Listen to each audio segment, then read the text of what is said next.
All right, good evening, Yorktown, and welcome to the May 10th Town Board Work Session. If everyone could please rise and join me in the Pledge of Allegiance. I pledge allegiance to the flag of the United States of America and to the republic for which it stands, one nation under God, indivisible, with liberty and justice for all. And if we can just bow our heads in a moment of silence as we remember all of our law enforcement officers this week, since it is Police Week. We also want to keep in our thoughts and prayers all of our men and women fighting overseas, defending our freedoms. We want to give thanks for the safe return of Orange County Executive Steve Newhouse, who has been deployed in Poland for the last 8 weeks with the United States Navy. And of course, we want to keep in our thoughts and prayers all of our frontline workers as we are starting to see an increase in COVID cases.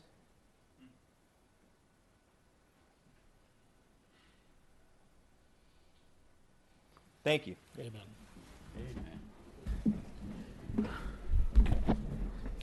Okay, we will start with introductions. Good evening, Diana Quast, Town Clerk. And that's it.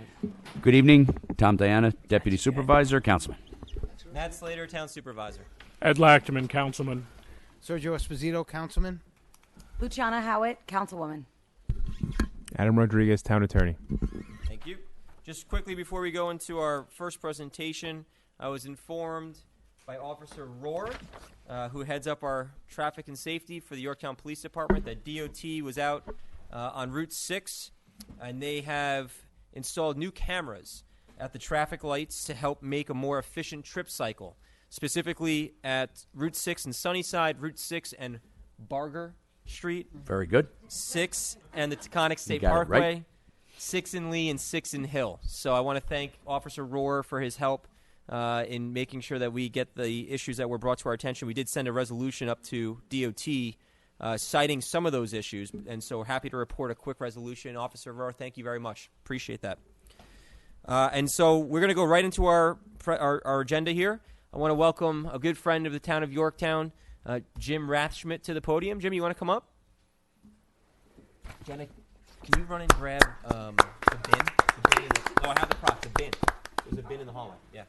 So Jim Rathschmidt, as part of Military Appreciation Week, we wanted to every week recognize an organization that does great work in our community. Jim Rathschmidt, one of the best people that you could possibly meet. The only person better probably his wife, Patty, the real brains behind the operation there. But the Rathschmidt family, and Jim, I want you to introduce your organization, United for the Troops. But you guys have done amazing work in our community, been amazing partners within our community. I absolutely love the fact that it's now become a tradition, thanks to Dr. Hatter and Dr. Ammerling over at Brookside Elementary. As part of Operation Cupid, the Brookside Elementary School does a school-wide collection of goods that you then package and send over seas to our men and women. But why don't you tell folks how you started your organization and what it is you do? All right, Matt, thanks so much. And, Board, thank you so much for having us. Each one of you sitting there have been supporters of United for the Troops for many, many years. 14 years ago, we had no idea. Our son was in Iraq, and we were sending him gift boxes from our family. And he was sharing them with everybody, but he told us there were so many men and women over there that had nobody, or they had families, they had no families, or they didn't have enough money to send a box over. I mean, a box could contain $80 worth of goods, and then you have to pay for shipping. So the first year, we're standing in front of supermarkets and churches telling people what we're doing, and they're actually giving us cash so we can ship this stuff over. The first year, we sent over 200 boxes to Luke's battalion. He didn't know anything about it. They were out in the desert for 3 days. A lot of combat, very hot. He comes back to the barracks. All he wanted to do was take a shower and take a nap. He was told to go around the back because he had a lot of work to do. His head said, I've been gone for 3 days. How could I be in trouble? Yeah. Well, when he went around the back, there was the truck with the 200 boxes. So amazing. He was big on a totem pole. That's how it started.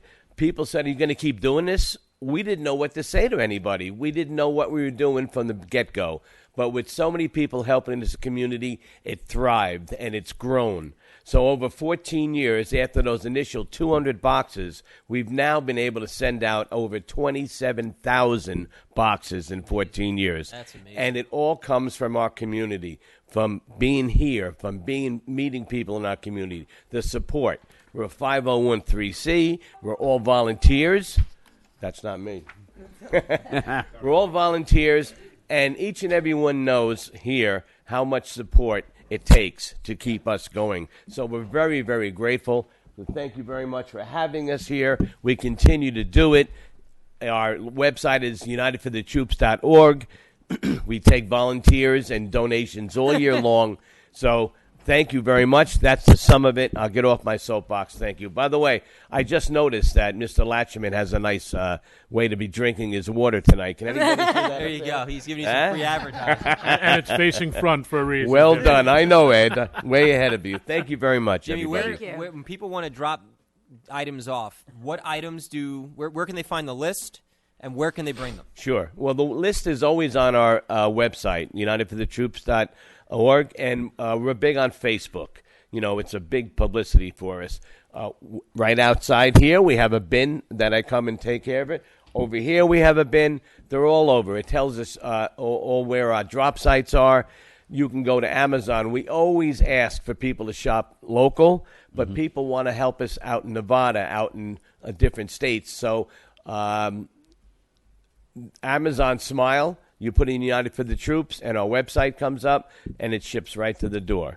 Jim, could you? Oh, there he goes. Yeah, so this is the things that we That's need. what I was gonna ask. It says glass and aerosol contains, cannot be shipped. Of course, you know, they break. This is something that actually our men and women deployed have put together over the years. We also have a smaller list of things we really need.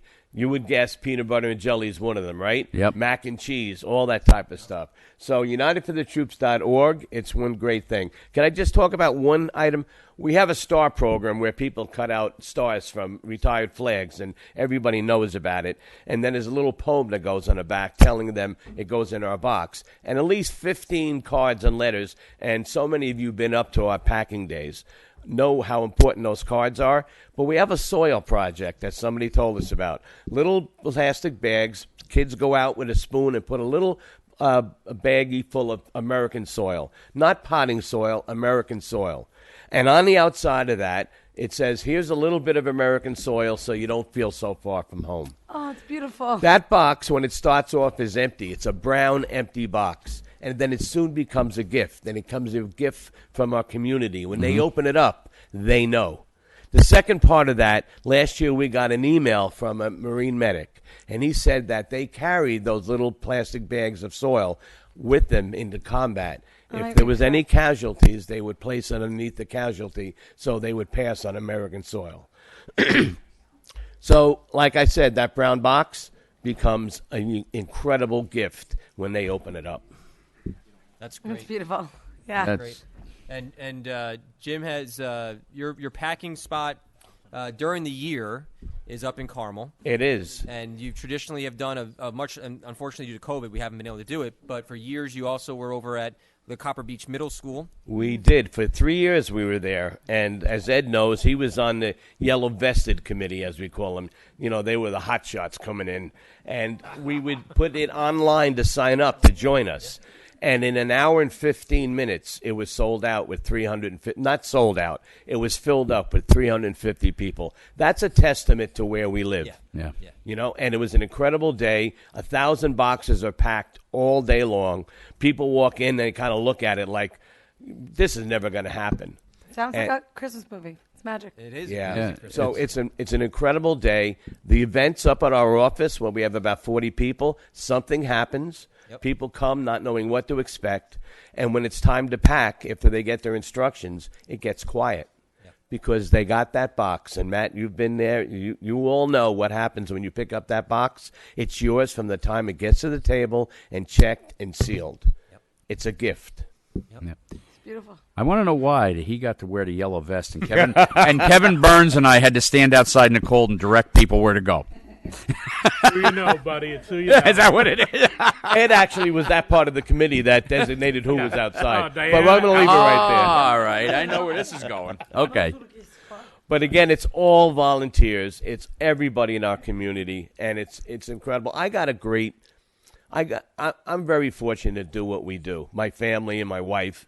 I mean, we're proud and honored to do this. Yeah. It's that simple. It's absolutely wonderful. When you read the letters that come in from men and women that have no idea who we are, where this is coming from, that people back home are thinking about them.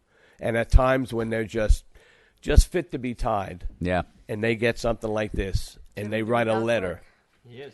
But you're right. doing God's You're right about it being a testament about where we live. Yeah. You guys had an event the other night at where was it? In Back Cortland.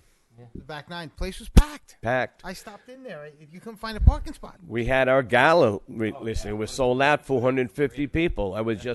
I'm mind-boggling. I looked around and went, holy huge. mackerel. And Jimmy, when's your golf outing this year? Oh, October 3rd. Ed's a great. Thank you, Ed. October 3rd is our golf outing. We do pay about $15 plus to ship each box. And people say, well, how come it's not for free?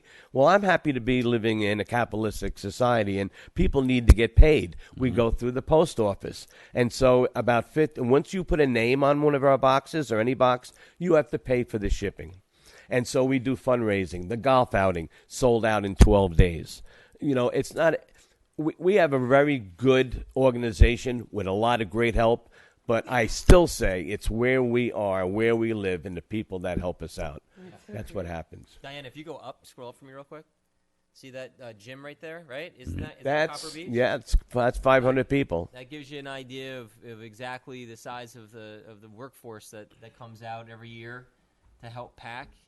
And the further down is the ones over at their office in Carmel. That's correct. And I brought my mom up, and now she is locked and loaded. She can't wait to keep coming back. She loves it. Absolutely loves going up and packing these boxes. And There's the card. See the cards, Matt? With the little baggie, right? Yep, Soil, that's it. yeah. Yeah, the little bag of soil. And most importantly, if you go back up real quick, there's a picture to the right, and that's Patty. That's Jim's wife. Oh, yeah. And she's the one who really runs the show. But she does We a have two great cups. job. We have two cups that somebody made to us, and they say United for the Troops or the logo. And it says Patty, the boss. And then the other one says Jimmy, The flunky? not the boss. The flunky. Well, that's what Carol would call him. But it works wonderfully, and it's just a pleasure and an honor to be able to do what we're To doing. me, Jimmy, you're like the Mick Jagger of United for the Troops. Only a couple of years older. You're the front man.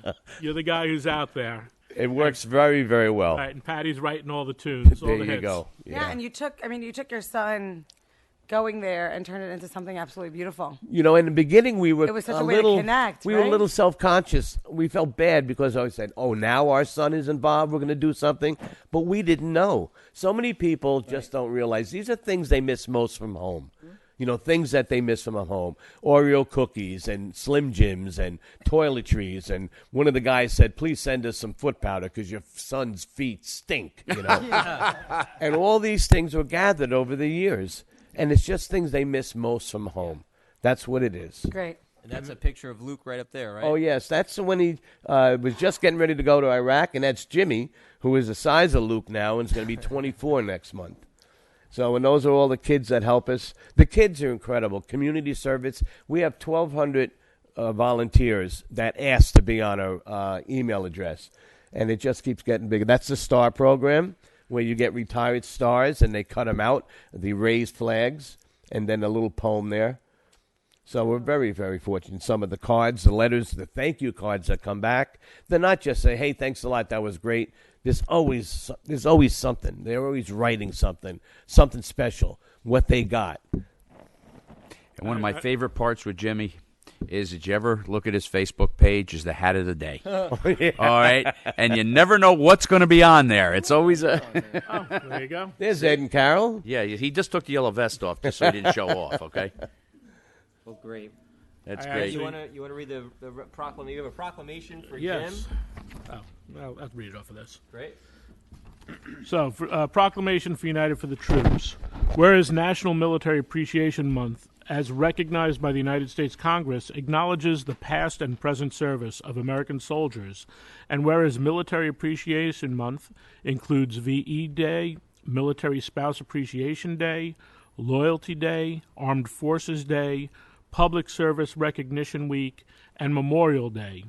And whereas the town of Yorktown greatly admires the brave men and women who serve and presently serve our nation as members of the United States Armed Forces, and whereas members of the United States military make tremendous sacrifices to defend our liberties and spread freedom throughout the world, and whereas Military Appreciation Month recognizes all of our courageous neighbors serving in all branches of the service, including the National Guard Reserves, veterans, and all of their families, and whereas the town of Yorktown is proud of the many organizations within our community who support both active and retired military personnel, such as United for the Troops, which makes a life a little better while our brave men and women are deployed overseas, and whereas United for the Troops provides extra amenities for our troops, such as food, toiletries, and cards from home that our soldiers miss, and whereas Brookside Elementary School have participated in United for the Troops Operation Cupid by collecting goods and creating cards for deployed personnel,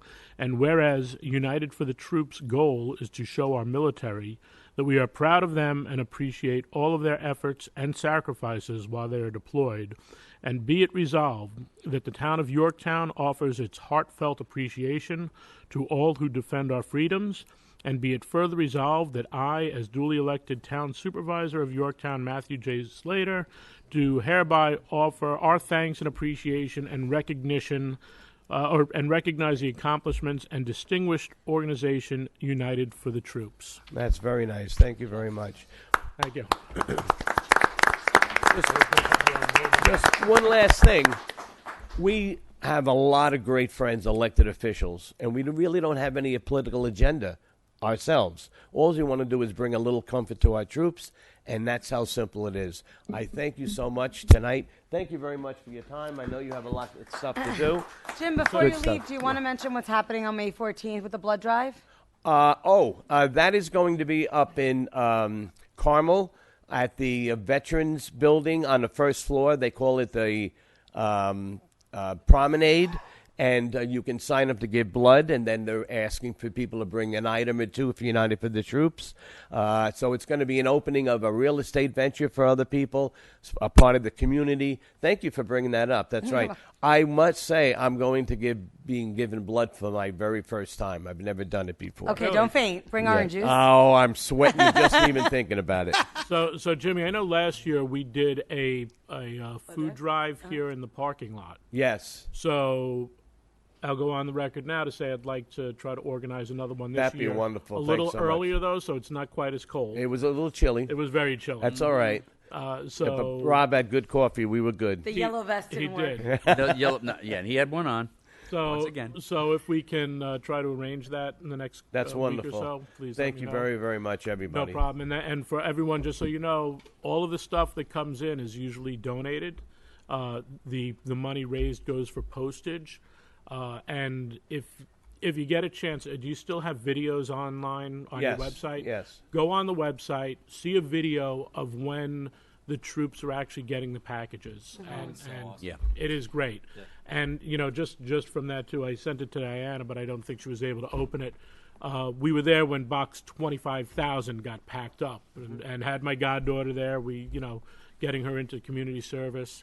And, it really, raised the hairs on the back of your neck, realizing how much good that you and your family have accomplished. And, God bless Jimmy for all. Thank all you that very, do. very much. Where's Thank the you. golf outing, Jim? At the Putnam Golf Course. Okay. That will be sold out in a little over a week. So if you want to be there, and I know people get mad, it's sold out. We're very grateful I want to for be that. your driver. Okay, that's it. You don't want me to golf with you. But thank you very much for the Jimmy, opportunity thank to you. mention You've everything. got goods in the bin, and so we do keep that out in town hall here for people to drop off. We have a proclamation for you as well. So thank you so much. Thank you very much. Again. Oh, good seeing Thank you. you very much.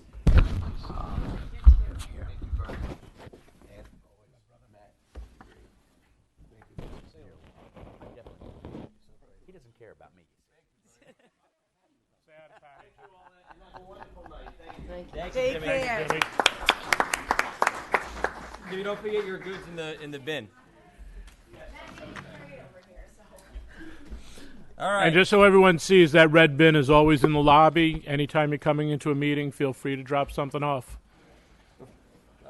Do you want to quickly, before we move on, do the police week reso, or you want to move on to our next item? Sure, why don't we do that? we We'll have get the another rezos police done officer for this in the evening. Oh, yep, and we have. He's helping out. Detective Bauer is always great. So why don't you? We're gonna just quickly go do our police week resolution. Councilman Diana, former police officer here in the town of Yorktown, the floor is yours. Thank you, Matt. Okay, whereas National Police Week was established by President John F. Kennedy in 1962, and whereas National Police Week pays special recognition to those law enforcement officers who were killed in the line of duty while protecting others, and whereas in the United States, there's an estimated 900,000 law enforcement officers who serve our communities, including here in the town of Yorktown, and whereas the National Law Enforcement Officers Memorial, located in Washington, D.C., lists the names of police officers who made the ultimate sacrifice while in the line of service, and whereas 472 names will be added to the memorial from 2021, which is the most ever for 1 year. Of the 472 names, 319 were COVID-19 related deaths. Whereas members of the Yorktown Police Department have traditionally participated in the Police Unity Tour, which is a 4-day bike ride to Washington, D.C., to raise funds for the National Law Enforcement Officers Memorial in Washington, D.C., and whereas this year, Sergeant Sansone, P.O. Kane, and P.O. Gilbert embarked on a 4-day bike ride on May 9th with support and assistance of Sergeant Rapisarda. Now, therefore, be it resolved that the town of Yorktown recognizes May 9th through 15th as Police Week. Be it further resolved that the town of Yorktown pauses in its deliberation to remember the officers who have been killed in the line of duty, and be it therefore resolved that the town board supports and applauds the efforts. 22, yeah. Applauds the efforts of the participating officers of the town of Yorktown Police Department in the 2022 Unity Tour. I'll make a motion that we adopt. Second. All in favor? Aye. And I also want to recognize one more time, we do have 2 police officers with us, Officer Rohr, Detective Byer. Detective Byer's K-9. Where's Officer Dallas? She's dinner. All right. Well, thank you for your service to our community. We really appreciate it.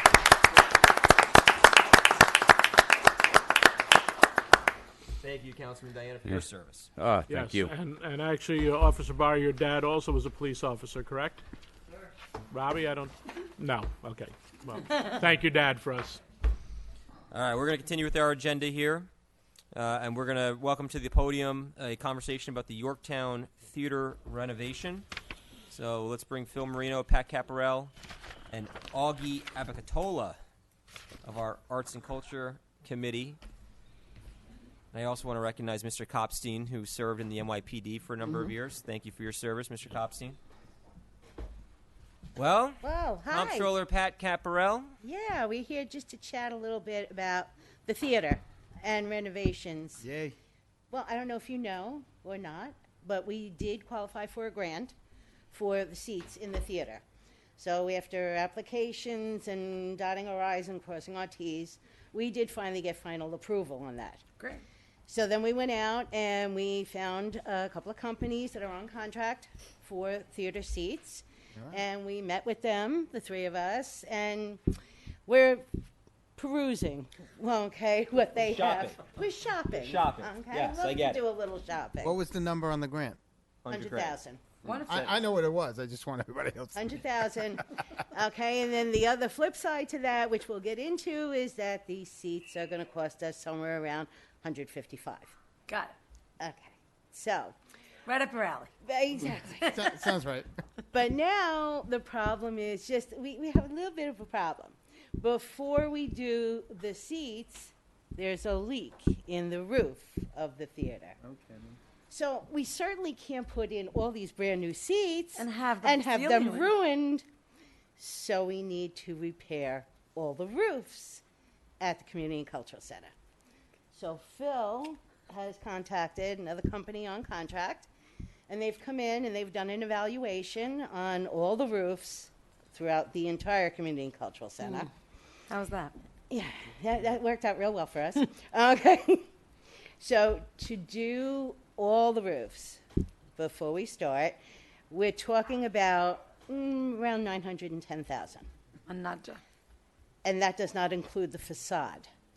They haven't finished with the evaluation on that yet. Like the leaking, the waterproofing of the bricks, you mean? Like that? Mm-hmm. Yeah. Mm-hmm. That's a whole other membrane that has to, yeah. We know there's some damage. So that's what we're here to chat with you about. In addition to that, in order to get this theater up and running correctly, we also have to replace the air conditioning units, which currently live on the roof of the building. So we need to take them off the roof of the building.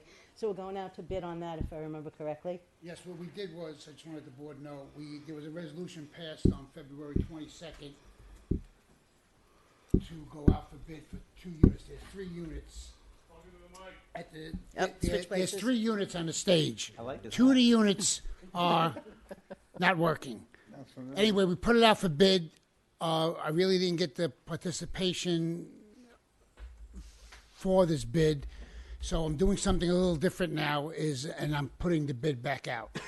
Okay. Are you doing what type of, like, is it the Durafil kind of roofing? Like with the waterproofing seal, it's like almost like a turf that goes on top of the roof? Yeah, Or it's, kind I of mean, the yeah, commercial grade? Right, Yeah. commercial grade. The roof, my guess is that roof has not been touched for a long time. You know, there's a lot of leaking in that building. I'm sure. You know, the building is being damaged. As, you know, it's not only the theater, it's the museum, it's the gym. Matter of fact, the gym, I had to redo the floor. We did the floor last year. Last year I had to because you couldn't use the gym. But, you know, whenever it rains, you just walk into that cultural center, there's buckets all over the place in the hallways. It's terrible. So the building is actually being ruined, and now it's wind up, we have to repair 5 roofs. So there's none of the roofs are salvageable, or we have What some we life did in was them. we They're tried. all shot. It was so bad last year, and I couldn't do the roof. We did a patch job, which didn't Yeah, last. which doesn't. It doesn't last. It's like the roof is old. I'm guessing the roof has never been replaced. So what kind of roof is that now? Is it like shingles? No. It's like the membrane. That's membrane. Yeah. So it's like rubber? Yeah, it's rubber with. But there's a Durafil. Matter of fact, I have a handout. Let me give you the handout. You can check it yourself. Okay. No, but one you of don't. It's I fine. have I know someone who we work with, like Durafil, the hot rubber. Yeah, Like it seals, and then what happens is it's waterproofing.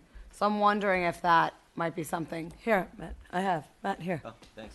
I wonder if that would be something. Well, they do the rubber now, but I don't think they torch it anymore because it was causing Cracks? issues, fires. Really? Yeah, that, It's like a Causing fires. Durafil. So now, that was the dividend material they used to so now torch. they don't really torch it, but it's the same thing. It's Anyway, it's it's a not rubber cheap. roof. No. That's the thing. It's not cheap. It was a dividend material they Thank put you, Bella. down. It was a Yeah, that's what it heat-activated is. backing that you rolled out, but they use that in only certain applications now. And then you can't walk on it in heels. The EPDM is what they're using now. You don't want to wear this rooftop part.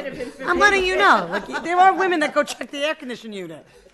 Not all of us are downstairs. So I learned I couldn't go on there with my heels. What we're also doing with the air conditioners, the air conditioners right now are on the roof. We're not going to have them on the roof. We will do a cement platform. We take them off the roof. We don't want. And do 'em the air outside? conditioners on the roof. Yes, we don't want the roof. We don't want the air conditioners on the roof anymore. So And how are the gonna- gutters? And That's all going to be part of the roof. right now. We have It's granulated price of repairing the roofs. Everything else, we're doing a complete audit of everything else. So that'll be an around alloc or like Right, another right, line right. item. Yeah. No, because if they're going to do the roof, you might as well. the building. Yeah, no, we're not gonna. One step at a time. One step at a time. It's I got to get the theater going over here. Yeah, Augie needs a theater. And I see the calcium buildup on the brick, Augie so that's does great things. He essentially needs- probably where you could see the calcium buildup. We What- have big plans. I know we do. Okay? I heard. Delusions of grandeur with the grand opening over here. I heard you actually. I think you actually jumped today when he told you about next year. I did, but we're not saying a word about that yet. Got it. Okay. We're No keeping pressure, that Augie. no, exactly. No pressure, my man. Okay, so anyway, in order to get this done, I'm here begging and pleading for money. All right, and I Usually have we do that for you. usually I don't say spend, but tonight I'm going to make an exception. So in order to get this started with the seating, the roofs, the air conditioning units, and the boiler, I'm looking for $1,210,000. Mere bag of shells. Exactly. So I will leave this resolution with Thank you you. and pray that you pass this for me this evening so we can get going on this project. So what's the What are the questions that the board has, though? Yeah.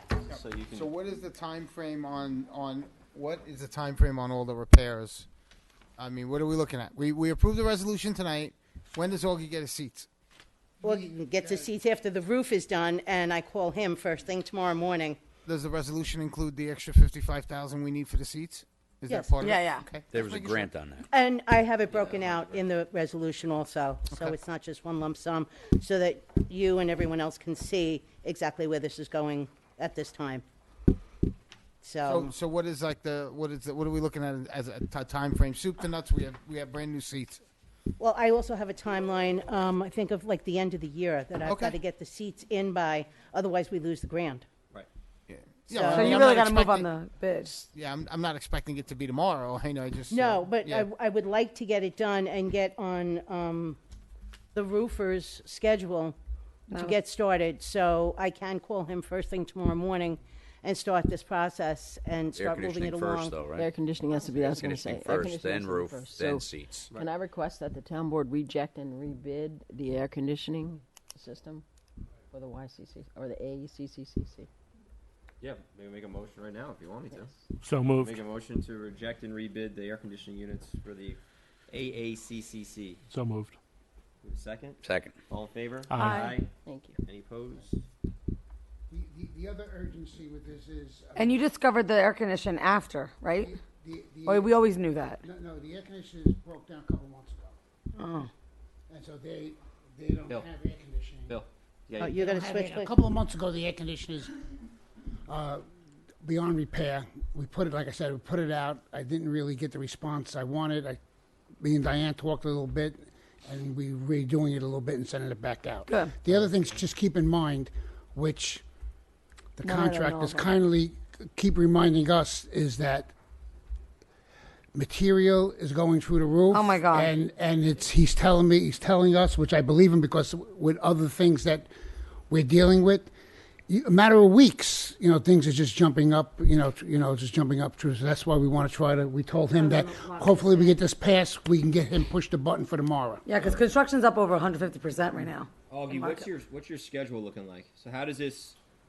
Is this going to interfere with what you have planned this year? Is it? Do you think you can do it together? We can do it together. We absolutely can. That was something that we were actually briefly discussing. If I need to rehearse in our rehearsal studio, if I need to move programming outside or to a different location, we absolutely can. I'd rather have a theater that's operational and, new and ready to go, and that's when we'll do our big first production. Yeah. So I'm fully, willing to do that, of course. We'll absolutely work with you guys and see what we can do. We appreciate the flexibility. Yeah, absolutely. And I appreciate you guys very much. Thank you. We only should be interrupting him is removing the seats, and they said that'd be like 2 days, and we're hoping within a little over a 1 week period we can have those seats out, paint the floor, Reseal underneath it. the seats, and then put the new seats back in. So we're hoping to only shut them down for about a week and a half. They told us a week, but I'm saying a week and a half, and that I'll be happy if that happens. Yeah, I was going to say, we might want to say 3 weeks. One but- thing we got to keep in mind too is the supply chain that's out there for the equipment that we have to get. So I think probably to find the person, once you put that bid out, if it comes back with 2 or 3, find out the person that has what we need today and secure it. because stuff is getting tough, No, it is. real tough. Yep. So what is the board? I mean, I'm just other questions or thoughts. This is a concerns? staple in our community, and it has been neglected for a while. And I think that it's important. I mean, we've upped the security there. We want to reuse it. We want to fill it up with joy. We want to keep the programs there. So Can we get a new sign for outside? We talked about that. we want the right easy. She doesn't want to give that much money, Let me see what I can save, okay? and then we'll use it for the sign. I'll go up and put the sign up myself. I'll tell you that right now. I'm Get up on the holding you to ladder. that. Christmas for Augie right now. I just feel like we need to do it right and not do the patching anymore. The No, patching no, are no, not we're working. beyond that. I mean, it makes the whole thing came about when we went to do the seats. We put the weird, and then all of a sudden, Augie's sitting there holding buckets in his Cat in the Hat costume from the Seussical. Oh God. And we're going, well, how do we put seats down when they're all going to get ruined from the water that's No, and coming through? I think it's important. It's just, unfortunately, it was kind of Pandora's box, but I think I agree with. I always say, once you look, you're It gonna kinda find, snowballs. right? It is Yeah. what, and you know what? Now everything has its own time frame, right? So like the gutters will be the same, the waterproofing on the walls will be the same, the AC will be the same. Everybody will have a date, and then But ultimately, it's our responsibility. It's our building, right? Yeah. no, We and gotta do it's the center of town. Look, Oh, and we keep talking about the stage as an attraction. Right, that's the it's new a big vision. draw. Right. And it's one of the things that we keep talking about and focusing on as part of our efforts to revitalize the downtown. So, I think it's kind of putting our money where our mouth is. And you look at the brick that's on, looking through that prospectus there, and the brick that's, the water's getting behind, freezing and popping out, it's number one, expensive to fix, number two, dangerous. So this is something, I'm sure the roofing is going to also go with capping on the parapets and so on and so forth. Okay. And he said the rest we will do. We're gonna in that package is to do an evaluation on the rest. Okay. Yeah, no, I think it's important to do it that way. I also think it's important to keep that building alive because those who can't afford sending their kids to a full day camp or whatnot, use your programs. I've heard wonderful, wonderful things from, parents and guardians in the community, and that is something that they come from all over to do, and that is amazing. And it's in line. It's why, Matt. It's why we started the Arts and Culture Committee. Right. It's part of our vision where we want the stage to be a more focal point that draws more people in. Honestly, I don't think it goes far enough. I think there's a lot more stuff that could be done in the stage area itself that should be done. But we'll do it this way first. But let's get the roof done first. Well, let's start here. And then do the seats. I think, and Augie will Augie jump can right attest on. to the fact I think this is a really Just great saying. starting point when it comes to renovating the theater. This will be huge. This will make everything here on out worthwhile. It's exactly that. I mean, you're not going And to I- replace seats and then have. I also feel like it'll create more flexibility because it is a partnership with the town having the Yorktown stage, and you know what I mean. Like it's an extension of us, and I think it's really important that people, that we know that and Our we take care of patrons it. will absolutely appreciate it as well. I think them walking in and seeing a renovated space, it shows that we care. It shows that this town is all about it. Right. Support it, and you guys do. And And I mean, in honor of Mental Health Month, I have to say, like the arts are definitely a way of expression, and there is no way that should be capped. Oh, of course. So it is definitely a need. Okay. Other questions or thoughts from the board? No. Are we comfortable moving forward? Yes. Let's go. Comfortable? Yep. All right. 100%. Thank you. Pass it Thank you. again. Thank you. Full speed. Thank you, Thank Pat. you. All right. Moving on, we're going to welcome Karen and Ken Puff. Robert, Karen, you're not coming You don't up? want to come Come up? on up. Come on. Big mouth. So Come on, get up here. Is Kelly here?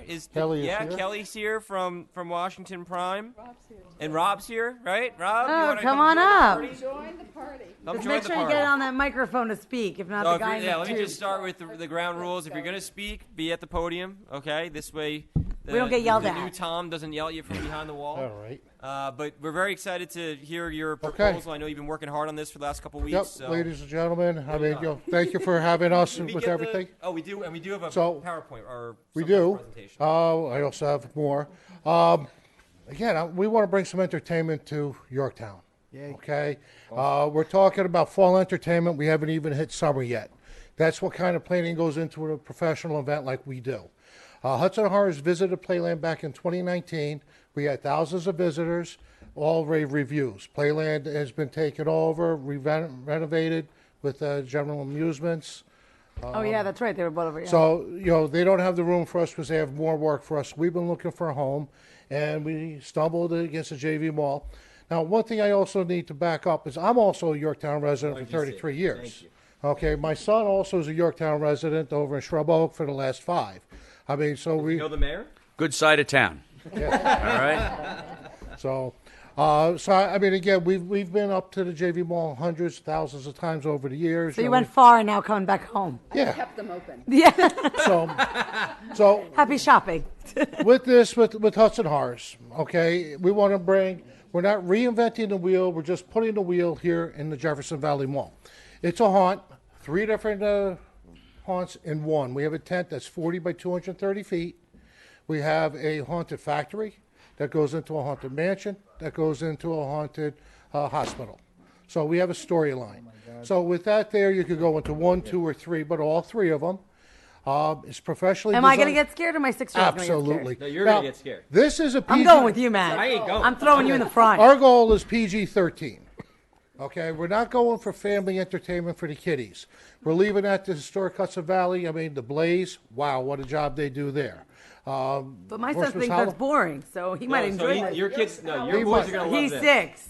And he's Oh, watched No, watched no. all the Harry Potters and all of Spider-Man. So Lou, Listen, You're gonna love Lou, it's not your blood and son? gore. he'll be fine. No problem. It's not blood and gore. It's a lot of startles. It's a lot of Yeah, my son loves pop-up. It's a lot of, we're trying to touch all the senses from sight to sound to smell to touch. We are a no-touch haunt. So, I mean, again, everybody, when they buy the ticket, they sign the disclaimer.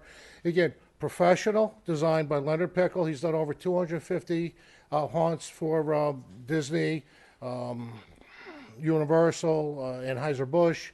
So, I mean, this guy here has been on board. He's also been over in Saudi Arabia, throughout the world. So it's nice. We also bring in a director. We bring in an actor trainer. And it's amazing how many people are willing to come and volunteer. But we're not looking for volunteers. We're looking for people to commit, and we do pay them. So we do pay our actors. We do take care of them. They show up at night. A lot of times they have to work, so we try and make sure they have a place to sit, unwind, eat, change, and get into costume. The haunt we're looking to open basically from 7 to 10 are the ticket sales. So it's open for 4 hours a night.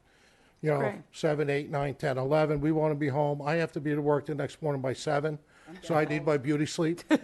So, I mean, again, we know we back up to a neighborhood. Again, not loud. We are going to have ambient Halloween sounds outside. In the haunt, you might hear some banging and stuff, but not far away. When we were at Playland over in Rye, we had a homeowner line approximately the same distance of where the condo complex is. Not one complaint came in. We had security there from the local police. We had not one incident. We had EMS on site. We had 2 first aid calls. 1 person came in, and another person bumped in the dark. Now, with the haunt, it is dark, but it's not pitch black. It's not a maze. It's hallways into rooms. Okay? The actors are trained to get everybody through. We want to put basically 1 set of people through there, a group of 5 to 6, approximately every minute. So each haunt will approximately have about, 60 to 80 people in there, plus the actors in each haunt. So the whole tent at any given time will have a capacity of about 300, which is well under the codes. Now also, to do something like this, I mean, just between the planning, between the architecture, between the construction, between the props, the animations, to put this whole thing together. New York State Department of Labor also likes to put their 2 cents in, and this has to be filed as an amusement permit, which goes in, and sometimes that takes a long time, a couple weeks to go. So I mean, we'd like to make sure the plans are good there. With here, so again, one of the steps is getting approval. Do you need the police and the EMS to be on site? Do we need them? No. Do we want them? Yes. So you'll be asking Okay. for them. We're a non-alcohol. Okay. You met with Noble? We've met with the police. We've met with Mohegan EMS, Mohegan Fire. We've already sat Now, down with all of them. Again, also, we have a fire watch, which is the chief of Croton. He happens to be one of our employees, so he's also going to be fire watch. The tent does not have, it has heat detectors, which are tied in cellularly to a central station. Okay. I'm shocked that Mohegan has somebody to put on there, though. They're No, so busy. they don't. It's not that they need to be there. The EMS, yes. If they can't supply it, we will hire somebody to be there. Now, also, everything in the tent, obviously the tents are flame retardant. Everything we do in the tent is flame retardant. Anything we paint, an additive gets put in with the paint. Everything gets sprayed down, with all the stuff, the same stuff that they use, down in New York stages, the stuff gets put in. We have pages of it, It's not a hokey homemade haunt. I mean, basically we had over $700,000 invested the first time we did it. And now that we own some of the stuff, it's going to, cost us Cut your about, costs, yeah. it's going to be about $400 and change to open it and operate it. So it's not on a shoestring budget. We are insured. We do have EPLI, in addition to the general liability. Ticket sales are online, so there should realistically be no cash online. We are also bringing the food trucks over that are on site, engaging them. We're also engaging some of the restaurants to come over and give some coupons and some advertisement there to get them into the JV Mall for dinner. So historically, Halloween is now surpassed Christmas in what people are willing to spend for entertainment. Halloween is a date night. Okay, most people come in groups of 2, 4, or 6. They usually come in 1 to 2 cars, like 2 people or 4 people. A lot of times 1 car. They'll meet up and go to dinner, come to the haunt, go to the haunt, go to a dinner. So we want to make sure that they know that there's stuff nearby, local, that they can attend. So we may be bringing them people. The calendar that we're looking to put together is about 13 nights. If we sell out more, we might add more to 14 or 15. And again, in a good night, we're hoping to get a max of about 1,000 people to 1,200 through there. Sounds like a lot. You say 13 Not nights, really, yeah. 1,000 people, 13,000. At $250 an hour, it's really not, because it's not where people come in and stay. They come in, they show up, they get online, they They're go there through the for haunt, the the 7 haunt, minutes, they yeah. go through the haunt. Each haunt takes about 12 minutes to go through. Some people could do the mad dash and run through it, but our actors are also trained to slow it down. Also, it's a unique experience every time you go through. Some haunts that you may have gone to have a lot of animation. Animation's great for background. You would get a machine that does that all day. That's all it does. You put live people in there, you walk through, now the actor resets, now you walk through, it's a different experience. You could go through 3, 4 times, have a different experience within the same haunt. Last year, back in 2019, we had probably about 20 or 30 couples come back about 3 times. They enjoyed it that much, they made a night out of it. We try and have, with the food trucks, we have a step and repeat, a couple photo ops. Kelly had suggested we work the mall with some characters like we did in Playland, where they walk around with the week building up to Halloween. So, some of the storefronts, we might be able to put a little something in there. And again, it's all for entertainment. It's Yorktown, it's always up and coming. And JV Mall is striving to come back, with everything. Look at everything that's happening up there. It's a viable place. We're in a forgotten part of the parking lot on the far right side in the back corner. So, I think it's awesome. do we have any questions as of yet? I tell you, I go to Salem every month, every October with my entire family, and we've been going since my kids were 5 years old. I think I did the one in Ed Gannon Rochelle. just bought the haunt up there, which was one of our actor trainers. Now, let me also say one thing. Now, back in 2016, we got the brain, storm of let's do the haunt. 2017, we went to 3 shows. Now, there's a few different events throughout the country, trade shows for this stuff. New Orleans, very heavy duty, very heavy on the training. Show floor was more so paper products for the Halloween stores and stuff like that, throwaway costumes. You go to St. Louis, I'm telling you, that's where the nuts are. That's where the demented people are. They come in You should costume. see Salem, Massachusetts. It's I was going to come in costume tonight, but I want to scare you It guys. is insanity. I don't want to ruin it right from the start. But the thing is, you go there, the industry is growing. They're spending more for Halloween, like I said before, Yeah. than they are for Christmas entertainment. Now, Halloween, okay, Christmas they'll go to 1 event. Halloween they'll go to 3 to 4 events and they'll be willing to travel up to 2 hours. Oh yeah. So again, if we do it right, we get the reputation for it. We Oh, get yeah. a draw. Everybody Just go gets for to the come in weekend. to see how wonderful Yorktown is. The Jefferson Valley Mall is, what they have to offer. So No, look, I think you got it all. You got You're gonna have our law enforcement there. Yes. That's overtime for them. That's always a bonus for them. That's great for them. You're gonna have to pay for them. No, I won't. Most likely. I know. So you have that. You also have you're drawing people into our restaurants. You're making it an event night. It's the time of year. I love Halloween the most out of all the holidays. I mean, I just enjoy it. And the amount of people that you're going to bring in, they're just going to shop local. You said you have to feed them, right? Mm-hmm. The supervisor had mentioned that. So I'm assuming you're going to frequent our local restaurants to feed the 80 actors that you have coming in, plus it's all a the simple staff. meal. It's a simple meal. Simple meal. Whatever. Anything is more than it's just an and addition again, to we our respect town. the people. I mean, we make sure everybody has plenty of water. Make sure everybody's got butterscotch. Make sure there's a whole bunch of tricks to the trades Is that we've scotch liked. or butterscotch? Butterscotch. Scotch is free afterwards. Butterscotch. I heard scotch. It actually butterscotch coats your throat. So if you're doing a lot of yelling, Yeah, it the next soothes day it. you don't It's get like the honey. scratchy throat. Scotch does the same thing, actually. And if it's Scotch, I might be filling out an Like I said, application. we're not alcohol. Okay. Now, but in all Without seriousness, alcohol. though, no alcohol, though. No right? alcohol. You're not Now, serving alcohol. also, all the actors are trained. All the actors know their way around. I mean, there's exits everywhere. So if somebody has a panic attack, or somebody gets scared, the actors know. They're trained to bring them out. All the actors have flashlights on them. We do have a safe word in case something goes on in the haunt. So if somebody screams it, house lights go on, security comes in and goes through.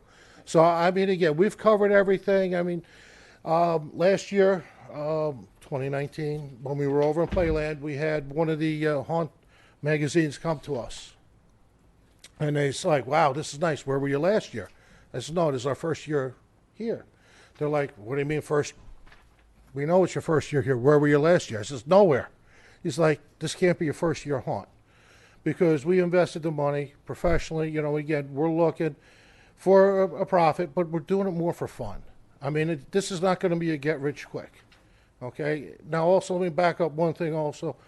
We are the owners of Westchester Tool Rentals, okay, located in Elmsford and Peekskill. We thought we had a great business sideline. We opened up Party Line Rentals. What a business plan. Deliver Thursday, Friday, pick up Monday, Tuesday, weekends off.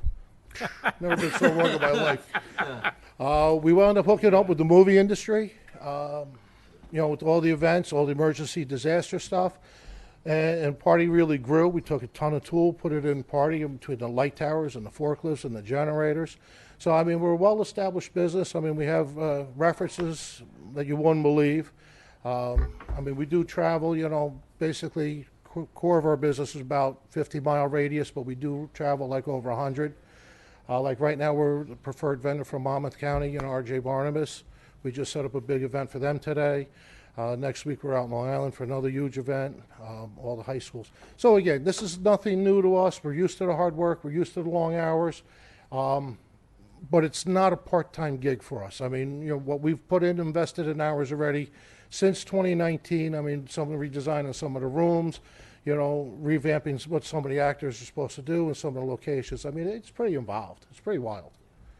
I do have to say I've frequented your location in Peekskill, and your crew there is great, by the way. Thank you. All right. So thank you. So I think why don't we show some of the pictures on the screen if you don't mind, just to give people a flavor. So what you have is the left is the Toy Factory entrance. Now what you do is that's lit up like you wouldn't believe to dilate your eyes. So when you first walk in, you're in the dark, and it's all about the senses. So you walk in. We're changing the mechanical room this year. Then you have the mansion. Now these facades are all built in front of the tent, and then you have the hospital. So you have the basic layout there that you have 3 haunts that's inside one tent. Now, in the back of the tent in the center, you see control tent. The tent is set at 10 feet high. All the walls for the haunt are at 8 feet high. We have a stage inside that control tent, so somebody's looking over the top of the tent at all times, manually making sure there's no problems, no issues. We also have service people circulating the corridors because each haunt is individual. So if something goes wrong, you put the house lights on immediately. You got a bullhorn there for evacuation. We have the evacuation plan, and everybody practices evacuation out all the exits. I mean, again, we're not reinventing the wheel. We're just putting the wheel here in Yorktown. And you met with our building inspector? We met with the building inspector. I mean, we do have some hurdles we got to go through. There's some things in the codes that, we need to make sure are adhered to. I mean, there's nothing in here that's out of the norm that hasn't been done anywhere else in New York State. And, just some of the people, I mean, some of it's not heavy makeup. Some of it, like Chris Mendel, he's a personality on the radio, My niece does. KTU. I mean, and he comes to this, he loves it. It's just amazing. You put people in makeup, they form this character. And they're in it the whole night until it comes out. I mean, we had the one girl that was a doll. She wouldn't talk to you. She stood there stiff for the rest of the day. I mean, and she's on TV all the time. And, it's funny. Take the costume off, you couldn't get her to shut up. Put the makeup on. It was a character the whole time. My niece is an artist, and one of the things she does is makeup art for like the zombie stuff. Well, and she said, We will be hiring. she lives in Philadelphia. We won't pay for the commuting. But I'll tell you, she had people that would wait for hours to get their stuff done, and just like it was like this whole big thing. They try to keep it on as long as It's possible. good, clean, wholesome fun. It is. Nothing malicious with it. There's no harm. It's fun. We want to set up the end of hopefully the end of August. Because it takes time to put it To up. set it up, yeah. Last year when we had our soft opening, we were still putting animations together as, for the backup stuff as people are walking through, So we want to make sure if we have the time And to make when sure would you end? October 30th. We would not be open October 31st because family night for Halloween, a lot of our actors have kids and stuff like that. And, Halloween's all about kids. Yep. So we would probably end it, the 30th, and we'd probably be off the property within 2 weeks. Or transition to a different holiday? Well, we're kicking that around too. Nightmare Before Christmas? Maybe. We're kicking that around, but first we want to get going. Yeah. There's a lot of hurdles here. So Adam Rodriguez, our town attorney, from a process standpoint, I'm guessing the town board's going to have to approve a temporary structure. John Landy's in the back. Our building inspector, Adam, process-wise, what do you recommend? Yeah, I mean, they have to put in an application with the Are building. you talking to the mic just so we get it on? Yeah, they'd have to put in a formal application with the building department. It'll be reviewed in the normal course. In normal course, and then ultimately, but the town board is the approving entity. So,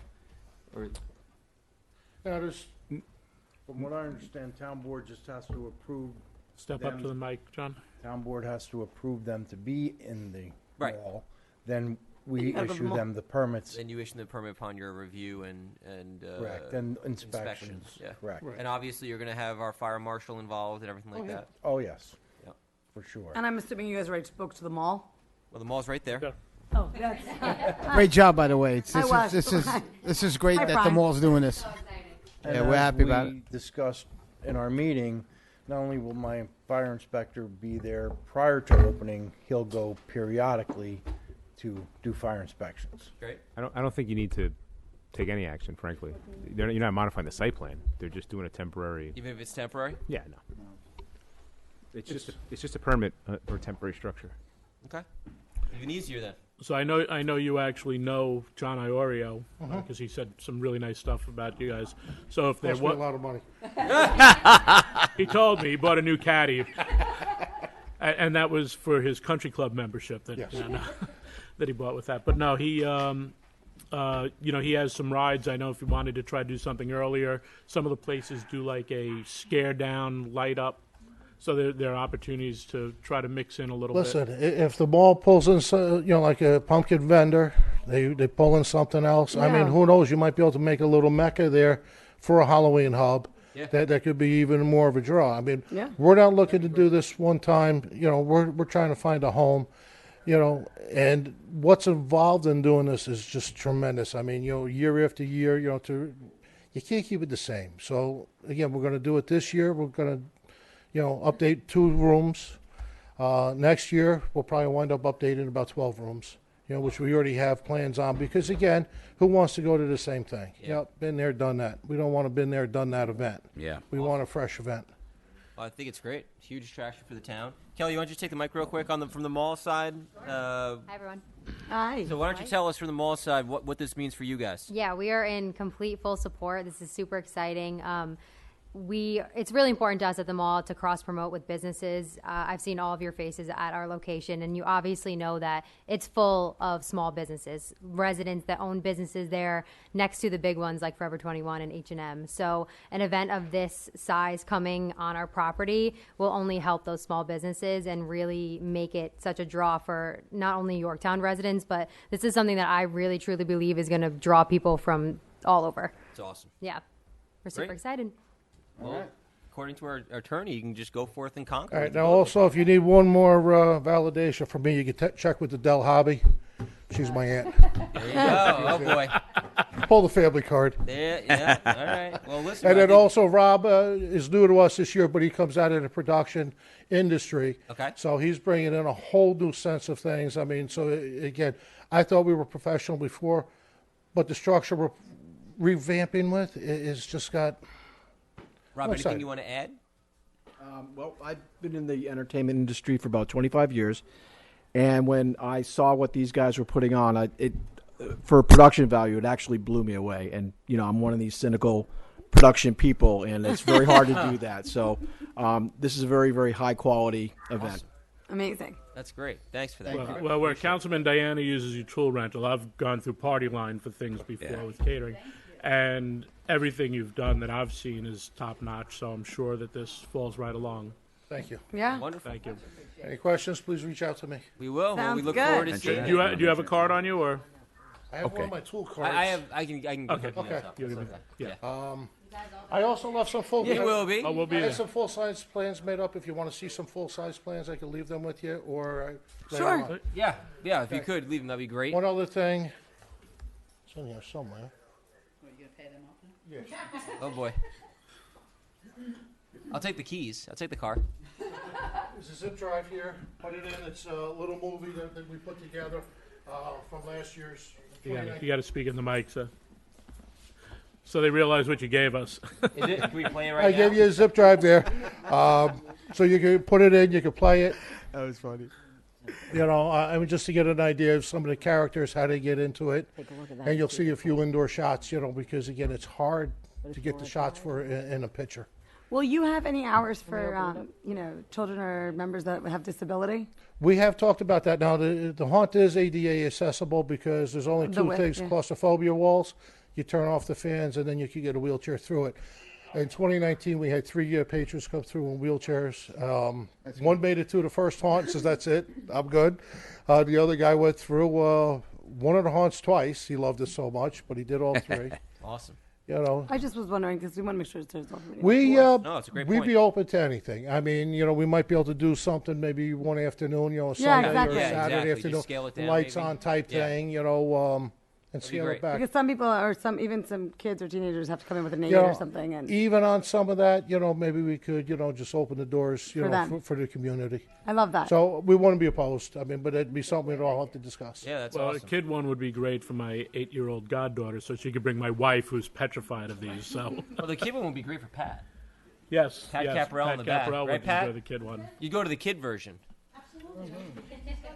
Well, the ones that are really scared, I will walk through with them. Oh, I love that. And it is, I literally have I'm two-headed all of a sudden. There's like quaking behind me, but I go through with them. It's wonderful. To the mic, if you could. The reason that it's also so great that we can have it at Jefferson Valley Mall is that we will work with our local businesses and smaller vendors to do kid activities as well. So if you are bringing your family, we have a local business called Pizzazzles that, Yeah, Jess is great, yeah. Exactly. They're So you great. can drop your kids off and go do the haunt if you really want. Right. So And you have we're- Play Connection also in the mall. Exactly. We Right. have a ton of kid-centered businesses that we will work with to make it truly an experience for everyone. Great. Now this Thank one's you. the Playland. We're the same setup. The smaller role there is basic site plan, but we already have 2 changes we want to do on the site plan already. But it gives you the whole It concept. gives us an idea of it. Yeah. Right, like the porta potties I put up front, now we got to put them in the back. All right. Now, I mean, it's like, This is what you showed on the screen too, right? yes. Yeah. So it's the same thing. It's pretty cool, actually. quickly back to the mall. You have the VR place also still, and Imagine VR. And don't you also have a I think an escape room? Oh, this is You want to go to the mic for me? Yes. You'll get yelled at. You'll get yelled at. So really, Kelly, what I'd like to know is Yeah. what are all of the different family things at the mall? Of course, they have Play Connection. They do open play. They are full of video games inside. They have blow up bouncy houses. We have Pizzazzles, which she does insane themed nights. I'm sure she'll be all in for this Halloween kind of night. We have All in Adventures. That's an escape room. We have Valley Sports Hub. That is a full functioning baseball clinic, baseball and softball. They're looking into doing cage rentals for baseball for kids to kind of drop off and do that as well. Ton of stuff. We have the football, Imagine VR. wait, is it the soccer? Yep, FootBic, which yeah. is the early childhood's soccer program. We have. This is going to just light up the mall. Oh, it's going to be so fun. It is going to be insanity. It over is. there. It totally I'm really is. looking forward to it. Yeah, I mean, you guys, some of you were at our Boo and Brew Reminds me event of the last rings. year. That's Yeah, right. that was Brought great. thousands of kids in. Like, people are so excited to do things for Halloween and the month of October, especially around here. So it's going And to you be have super the fun. brewery with the pizza. Yeah. Yeah, we have And I TV. think a little later we're going to talk about movie nights at the mall on our We agenda. are, yeah, super excited for that as well. Yep. So that's great. Yeah, Well, it's we're good excited. good to see the mall reimagining what they're doing and coming up Have with a to. lot of family activities. So Totally. I'm sorry. I'm just watching. Are you scared already, Supervisor? I mean, that TV scene reminded me of The Ring. I remember that movie. Oh, that movie was I horrible. think, I think Pat Caparel just That ran was out. Did definitely she? our Oh no, there she generation. is. Leaving. You're leaving? This is awesome. Very good. This is all in the tent. It's Yeah. all in a tent. I remember my very responsible oldest brother who took me to see The Exorcist when I was 9 years old Yeah, no thanks. in the theaters. That's great. That explains a lot. Yeah, it Yes, does. yes, it Well, does. Thank you very much. We look Thank forward you, to gang. seeing you guys. Thank you. Awesome. Thank you. Great job. Exciting stuff. Those are the kind of things that we need to attract here. Exactly what Yeah. we need. Yeah. All right. Let's talk water. Yay. Pat Caparel back in action. Kenny Rundle. We're half an hour behind schedule, Matt. You better pick it up. Tommy. I don't mean that. Okay. Hello, water Mr. Rundle. meters. Good evening, everybody. How are you? This is This is one of our exciting. favorite topics. So, water meters, we have about 4,500, right? As the board knows that we want to finish off the project. I've checked with the local vendor, and they are and will honor the price that they have quoted us, which is a great Can you close thing. that door, please, John? Thanks. Sorry, just, Kenny. just the way the materials have gone up, Right. as everybody knows, 30-50%. They're honoring their price quote, and Oh, that's great. absolutely. So I'd Because like you don't to, see that a lot. right, absolutely. So I'd like to be able to try to somehow move this forward if the Mm-hmm. board would consider it. I think it's a great move for the town. Let's talk to Pat. Let's and talk why don't money? you More talk money. to us about money, Well, money. the good news is Kenny has a bond anticipation note payment tomorrow, and he's done. Is it literally tomorrow? It's really tomorrow. Okay, timing is everything. So he'll be completely paid off. So the way to make this project come to fruition is to take another bond anticipation note for the full amount of this purchase. Which is 1.9? 1,811,683.62. Call it 1.9. I was Give or close. take. That was, wasn't that the same number for the roof and the air conditioning? It's No. $600,000 more. Had he just Yeah. writing the same number down? I'm just dealing with commas tonight, okay? It's a pattern developing here. Trust me, I hope not.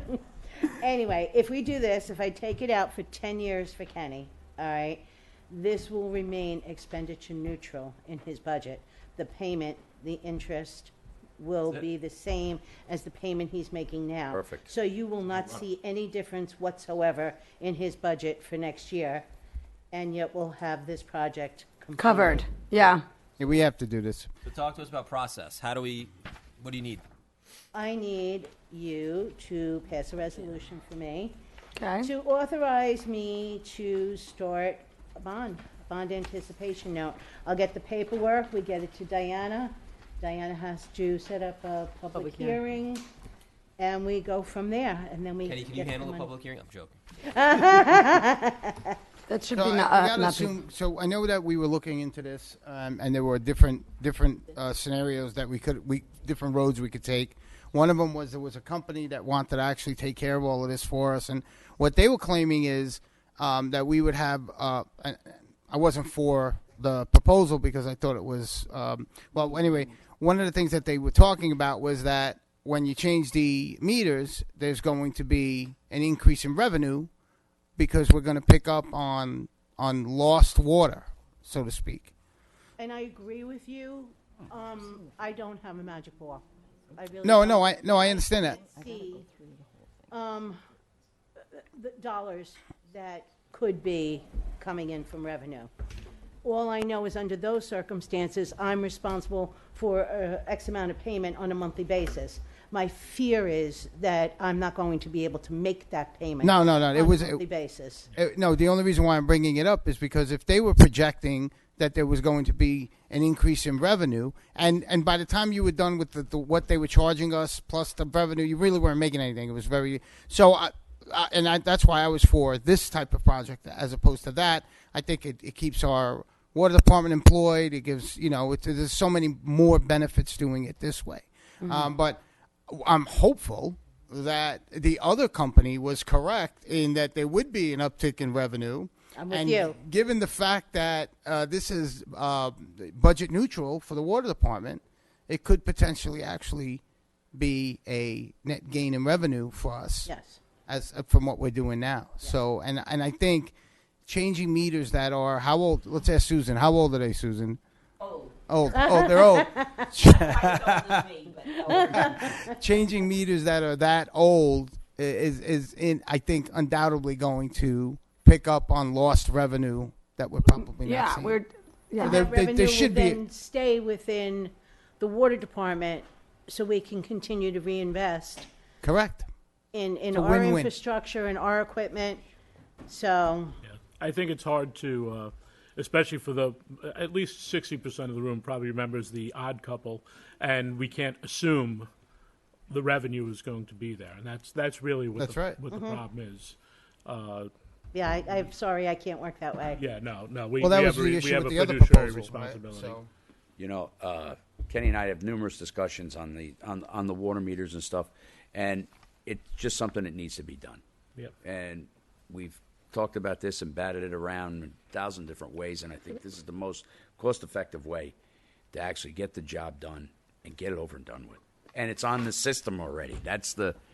And I was just going to add, and I'd like to ask the board to keep this in mind of the dollars that we've already invested in the infrastructure as far as radios, antennas, communications. There's a lot of money invested into, Already. Yes. Yeah.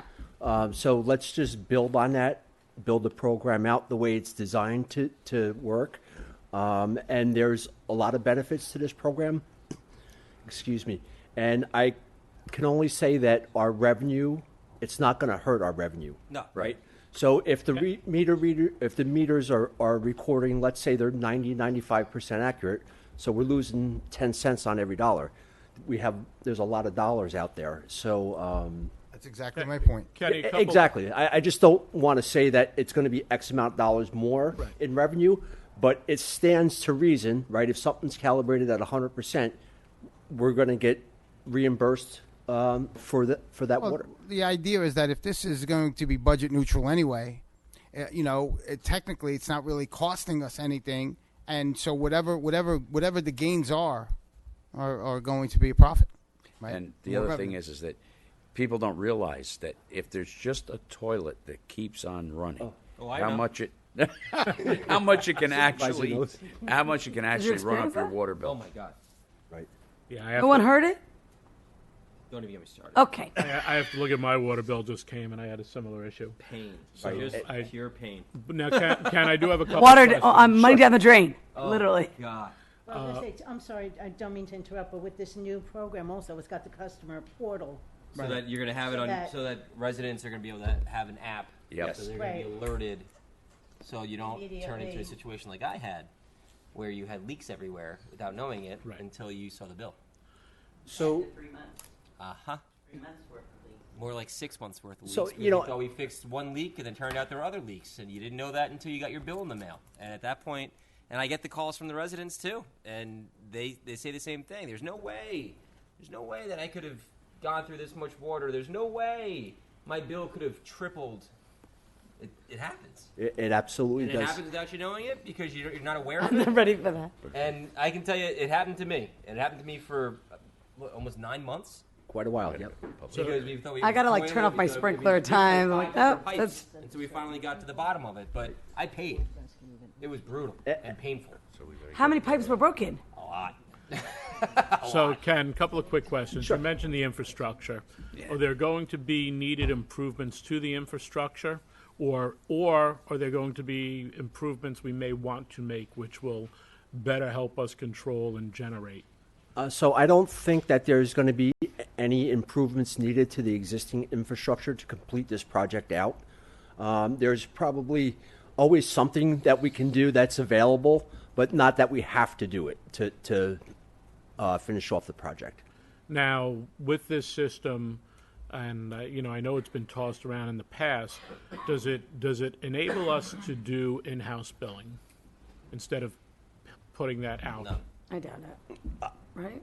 That has nothing to do with in-house billing. Yeah, I don't it have gets the answer for registered. that right now. I mean, we could certainly look into it. I know I've had conversations. It's been That doesn't have discussed. any impact No? on in-housing the billing. Okay. No. What it's going to do is it's going to finally, because there's been a 10-year lag, right? Right, Susan? 10 years? And so you're finally completing a halfway done system. So now everyone's going to be on modern technology on your 10-year cycle.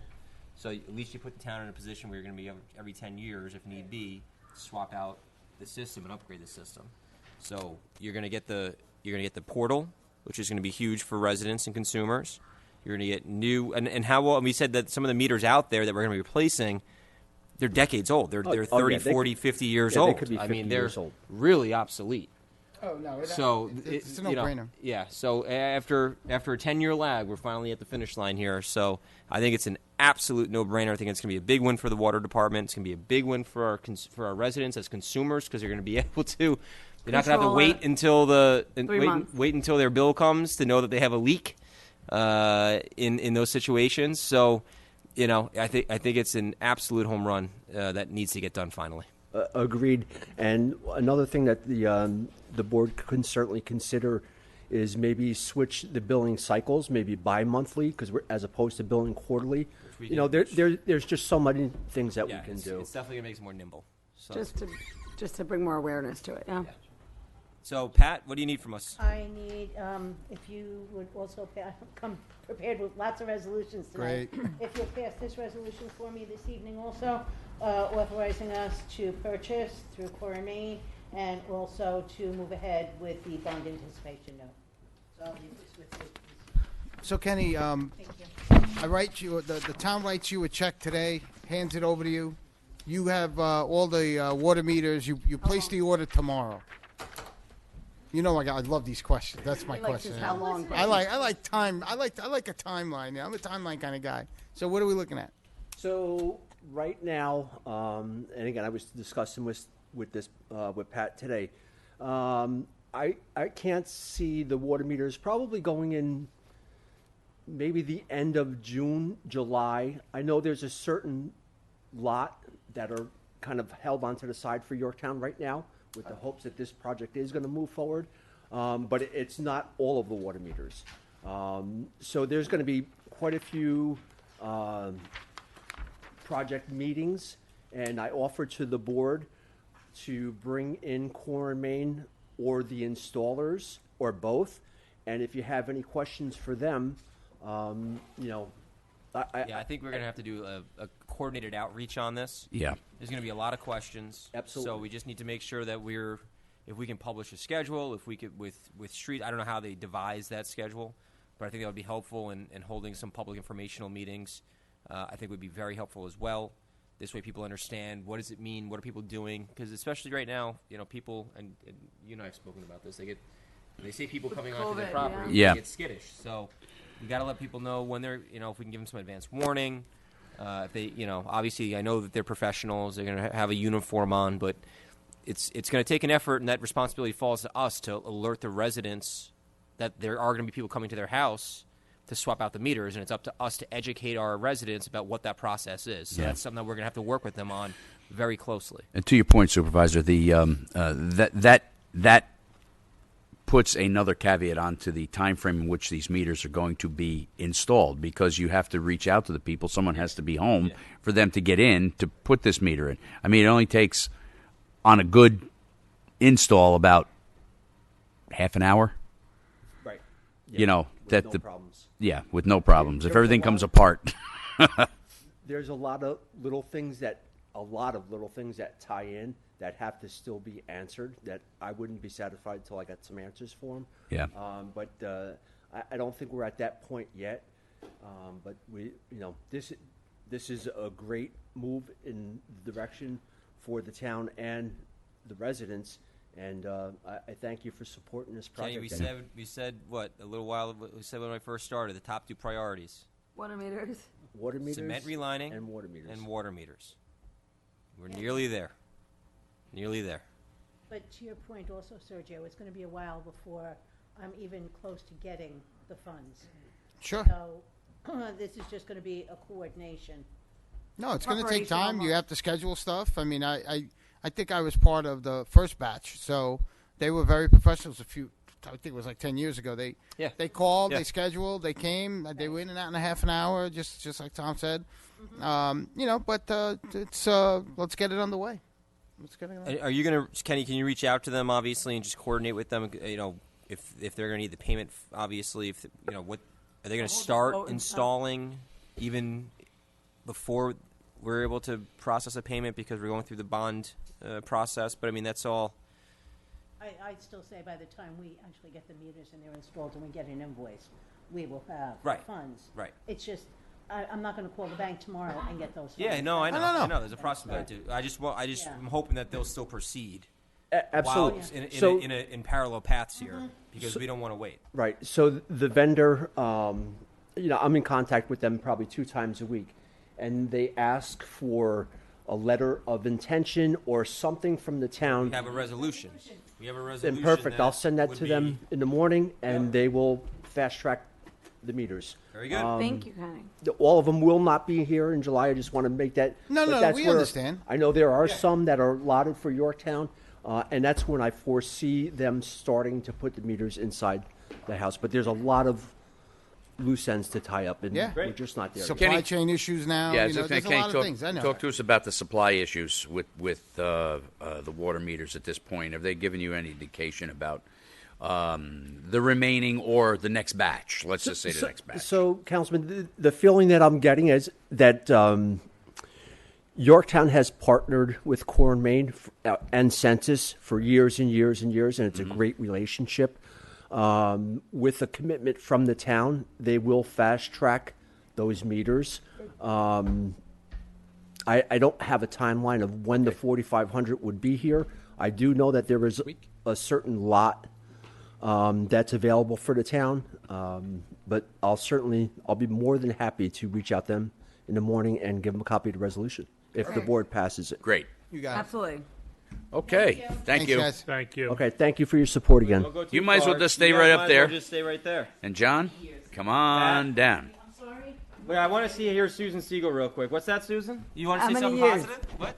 She wants to say something positive. Yeah. Get the I want mic. to say thank you, thank you, thank you. I've only been waiting about 8 years for this to happen. Very welcome. But thank you. Thank You you. are welcome. Jeff. Hey, Jeff, can you give all the town board a clip of that recording, please? Every time she gets mad All at me, right, so stay. So John and Kenny and Pat, and I'm going to give it over to Councilman Diane. Thank you, Matt. At least I have met with Kenny and John, and we went over their master fee schedule, and we've made some changes to them, which I think are substantial and long needed. So, Kenny, do you have show and tell there, and John, do you have show and tell, or you just have one? Dopo te l'hanno provato There you questo. go. Okay. Everybody should have it. No? You can share. You don't need it. Ma io You questo can perché share. lui non mi ha detto. I'll share with you. O grande. But anyhow, yeah, with John, why don't you go over what we had done there? Well, Most we of the stuff started was this process over a year ago. Yeah. And Pat and I did a little research to all the towns around us and kind of noticed that we were way behind. And the way that we were charging our fees was kind of not balanced. It was unfair to some, overcharging some, and undercharging many others. So Pat and I came up with the fairest way, I think, to, instead of doing it per square foot, it would be done on the cost of the job, which is, most towns do it that way. Almost all towns do it that way. Even Diana really helped me a lot with this, so doing this research and Don't blame putting it it on me. together. So, Please stay out of that. oh, I'm putting it all on you. No, but, and then Tom, you know, we sat down and we went through it and refined it even further. Yep. So you'll see in the fee schedule, we marked in red some of the changes that we just currently made. Again, we are now changing it, we'd like to change it from a square foot price, because say you did a bathroom, your bathroom's 30 square feet, you're getting charged $300. That's our minimum fee right now, is $300. It's insane. Where does it say? Is there a? So I'm looking at new construction, revised plan fee plus cost of construct, $75. Correct. But what was it? Right, $300. 300 minimum, then it was $1 for new construction, $1.75 square foot. So is it going up or down? You're gonna pay, we made sure that our numbers made you pay almost the same thing. Okay. When you do the cost analysis, it's about the same, All right, I'm sorry, where are you? The same thing. This is the one that was in the as you budget. paid before. What was in the budget? That's what I'm holding that, that's all I Because have. I just want to, as a reminder for the public, we changed the process last year because the fees hadn't been reviewed or updated in God knows how long, right? Yes. So we made sure that it was part of the budget. Right So now, that what each he's department now talking has to about review their fee structure annually as part of their budget process so that we know Master fees. that they're being reviewed and updated. And they're approved as part of the budget, which is what we did. That's correct. And we also changed the law so that you can, from time to time, change. Change. it. Right, but there's a comprehensive review during each budget cycle. Yeah, We should be going and that should Which, also be which we'll be going into in August. building permit. Right. for us a little sooner, but, yeah. Got We're always in minimum budget. fees. That's you true. got- yeah, demolition fees. So just so you understand, right? So when Pat Caparella, our comptroller, says that I'm holding the master fee schedule that was approved as part of the budget. So my question is, what's the difference between what's published in the budget and what then you're proposing? What we're proposing is to go again, cost of construction. The cost of construction, then, we have it broken down based upon fees, what it's costing you. Residential accessory structures, 2,000 value, 75. Right now, it's 250. What page is that? Number one, The first one. first one. I'm gonna go right down for you, if you'd So like. this is the change here, because it doesn't denote a change. The only change that I see in Because red. that was the original change from over a year ago. We just made some new changes recently. Yeah, that was the original change from like. That was the original So change was this the over a change year that was ago. included? Was this included in the budget? Not this year's, no, because we never got to do this. Wait, so Tommy, was this the one that they had already in place but never was actually in the resolution? Correct. This is what we So in did. other words, it was done. So what he's saying is they were working on this. It was picked. It was touched once. I know what he's They I understand adjusted what it. he's saying. It never got touched again. So we can't put it down until it's finished. Right. Right? Correct. The one that's in effect right now is the one that was Way before. before Way, this. way The one that back. was Yeah. adopted with the local law to change it by resolution is the one that stands now. Right. So if you make any changes, it'll be done by resolution and amended. I understand that. So technically, this is when it was doodled on.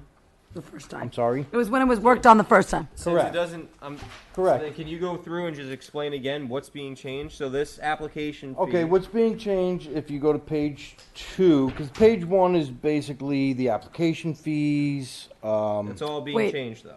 I'm sorry to interrupt.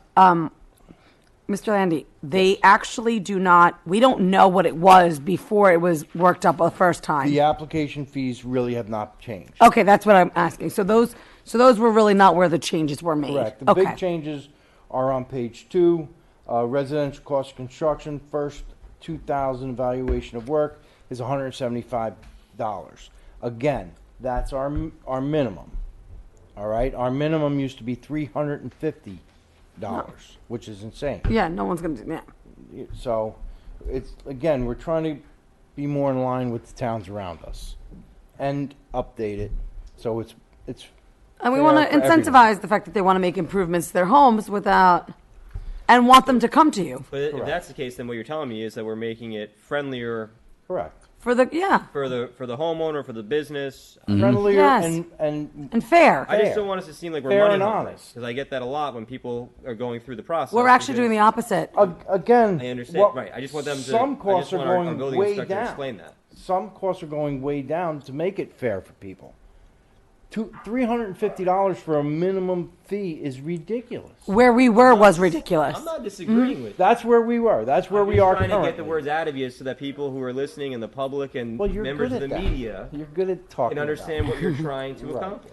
Right. And also, we've been unfairly accused that our fees have been astronomical. And this is an approach to say you've been heard, and now we've taken the time, and we're making, And it, making fair, it fair. And we've went to our neighbors, and we're in Correct. line, Correct. and we want you to better your homes because we want you to stay, and that's Right. it. And we want right? to do it in a fair, But we want to way. put it on the air.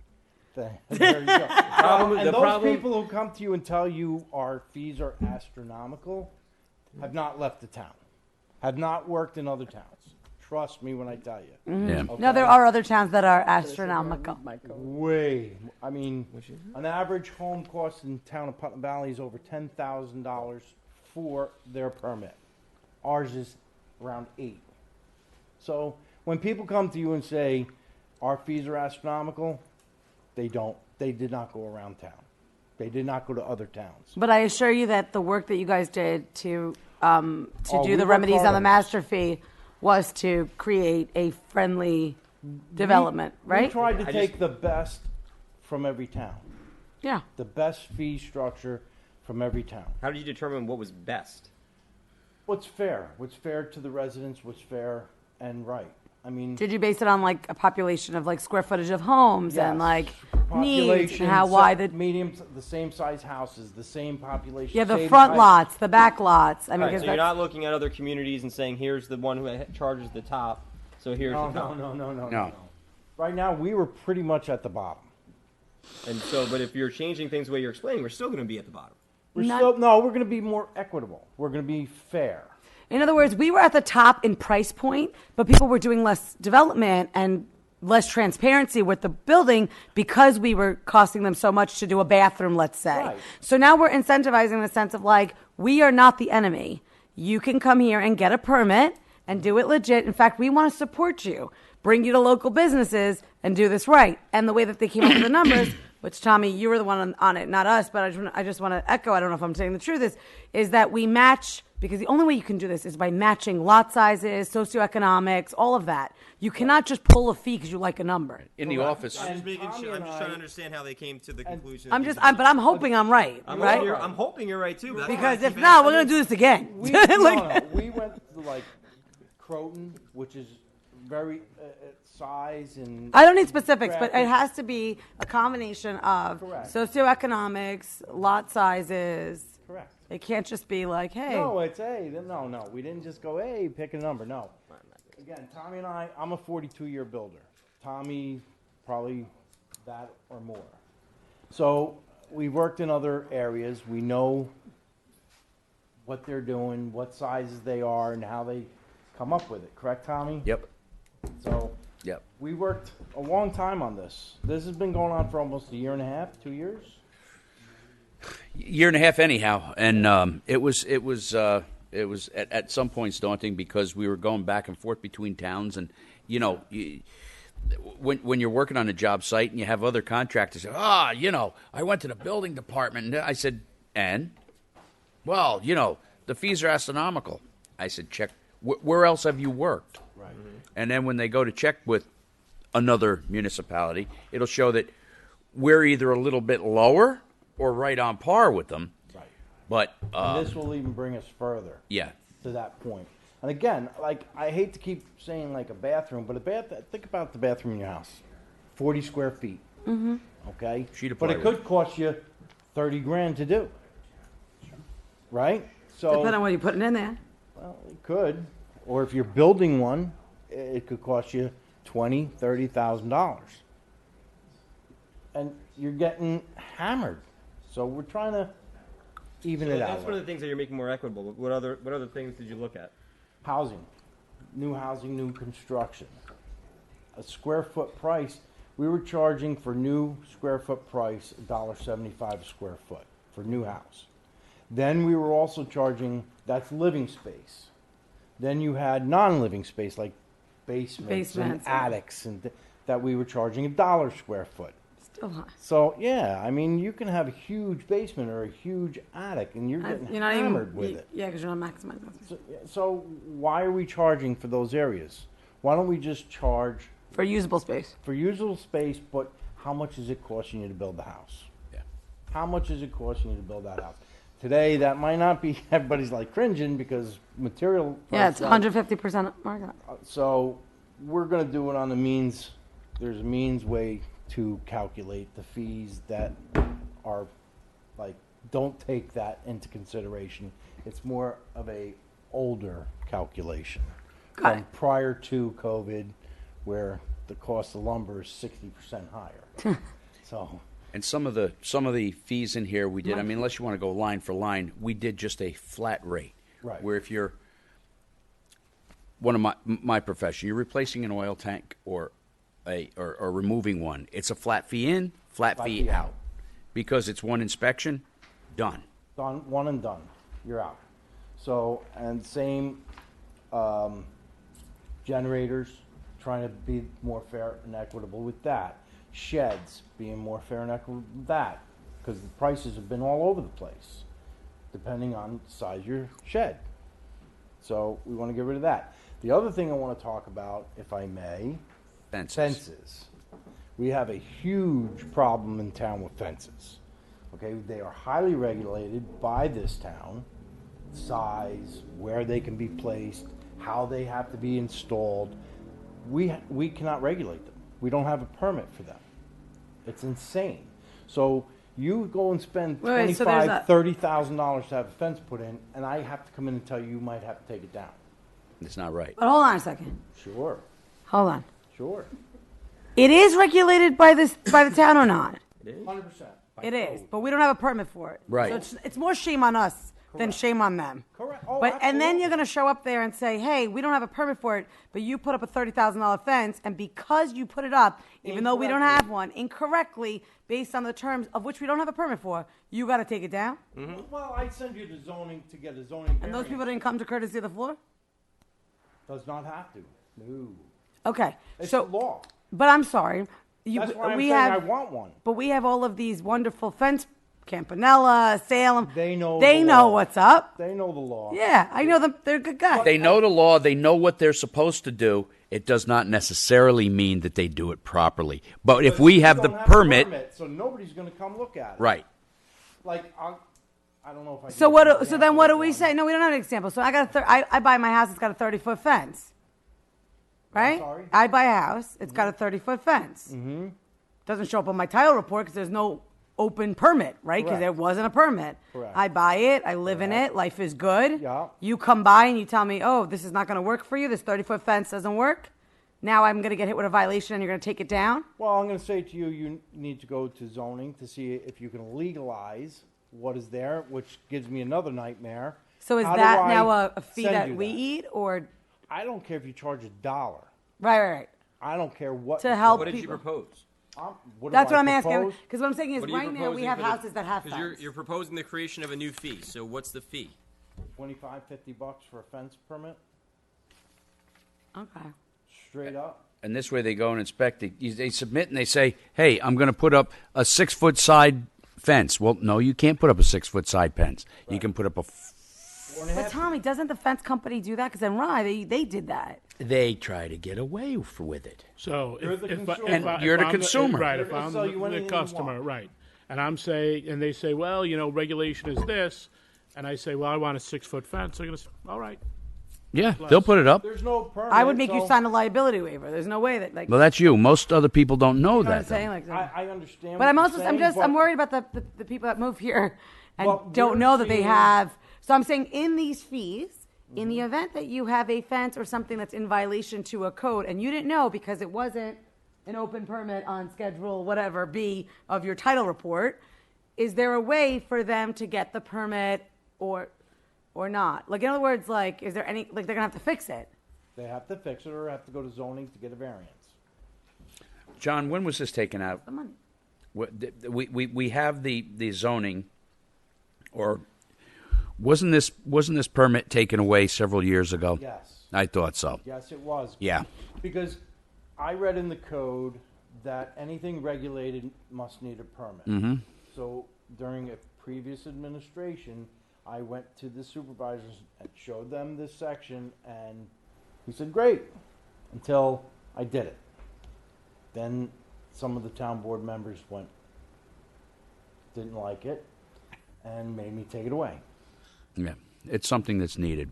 And it's just to protect the residents in the town, so that they don't have to go through all this, go to zoning, go to planning, possibly. I've seen 6-foot fences on corner properties, which is blocking the intersection. Yeah. So what about Sightlines what and- about like the forsythias and the like certain Well, plants? we that- go and make them cut them back. Yeah, it's like it's the same thing. But I can't make you Like cut that the when you fence let it back. work? I can either make you take it down or get a variance. Because a lot of these are vinyl fences now. Oh yeah, no one does. I mean, behind my evergreens, the the chicken. You know, what's interesting is that I've been in John's office on numerous occasions, and I hear the inspectors telling people on the phone, I'm here to help you.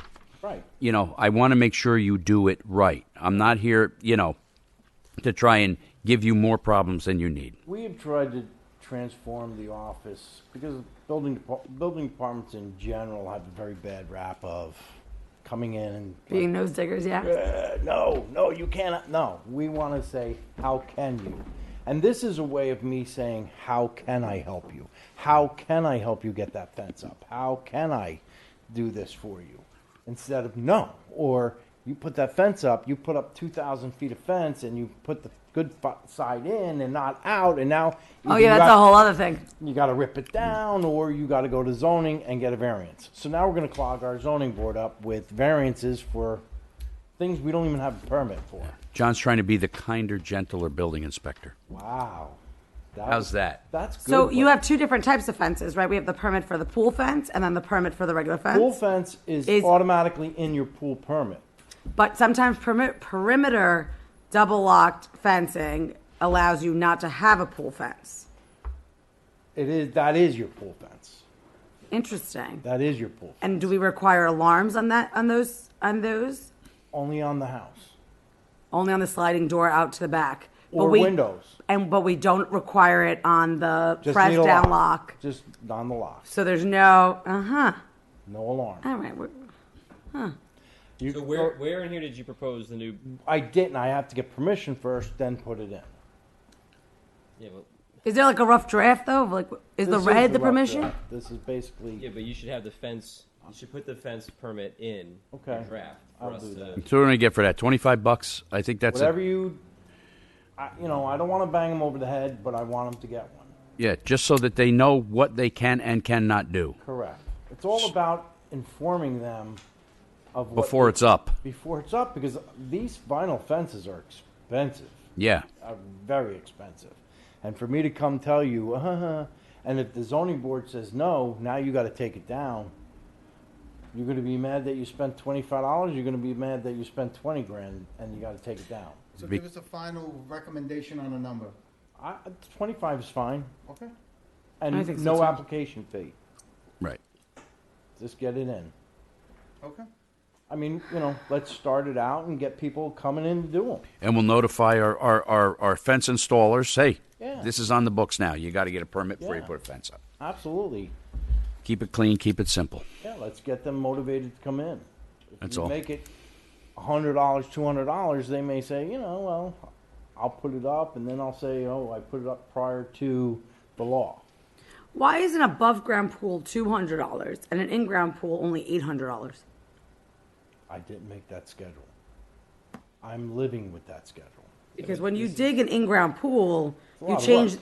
No, not even that. No, you also change the topography of the entire Well, you're backyard. also going to the engineer. Yeah, you got a certain amount of fill that's removed and so on and so forth. If it's more than 200 yards, is that what it is, Dan?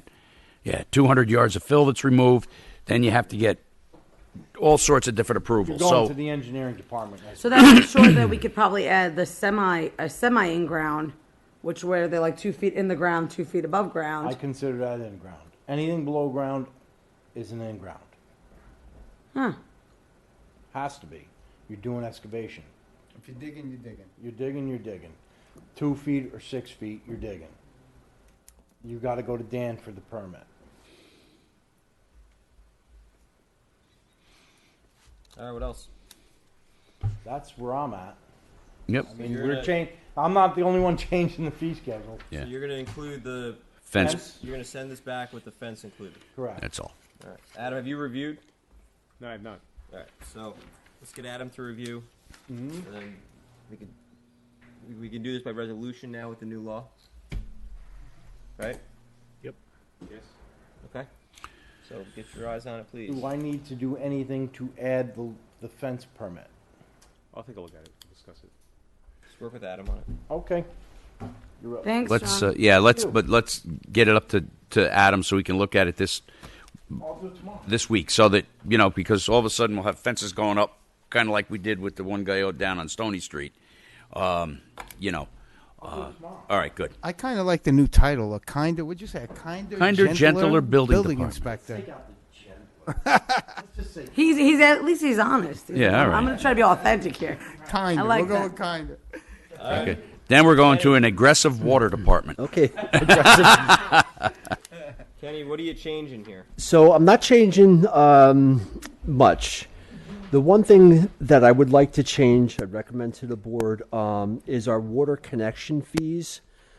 So right now, you'll see a 3/4 inch connection fee in district is $1,200, and a 1 inch is $1,500. So I went through this fee schedule, and it was a good exercise because there's fees in here that we had a $5 charge. That's on a an good item one. that we'll get there. So it was a good exercise. Work with Councilman Diana also. So the tap fees, the 3/4 inch and the 1 inch, they're typically residential for homeowners looking to put a water line in. So the district used to do the water connections. We'd go out there with the backhoe, supply all the materials, and make the connection, dig across the street. So the district stopped doing that and left the prices The same. They didn't reflect The that. fact that we have to sub it. Exactly. Well, you're right. So a homeowner would be responsible for doing and footing that whole bill. So what is it again right now? Give it to me again. So 3/4 is $1,200. 1 inch is $1,500. I'd recommend to the board to bring them down to $750 flat fee. Mm-hmm. With a meter included. Right, Kenny? With a meter included on that. Yes, that includes the water meter. It includes an inspection, right? So they go out, contractors do a connection. We go out there, make sure that it's deep enough and it meets all town codes and requirements. The commercial bigger ones above 1 inch, I bumped up a little bit. Again, some of these went up and some of these went down. And like John, I looked to our neighbors for some guidance on where they were kind of priced. Some we were priced a little higher, and some we were priced a little lower. So we're trying to bring that up to be where even with our neighbors. Again, I didn't change a lot in here. So that was one of the things that I wanted to point out. And on the proposed one, so if you have to purchase a water meter pit, if the water line that gets put in, you need a pit out in your front lawn. Some residents may see a meter pit out there. So we were charging $325 for a water meter pit. We were actually losing money on that. It cost us close to $500. So I think the way everything is going up, I think it's a good idea to at least charge what we're paying for these pits. And this way, our pit, all of our meter pits are the same. So when the guys go to them, everything is basically the same. Right. Thank you. And I should have added that. So if somebody needs a water meter pit, they just can't go to a plumbing store and do whatever. They have to come to the district because we want them all uniform and purchase it from our department.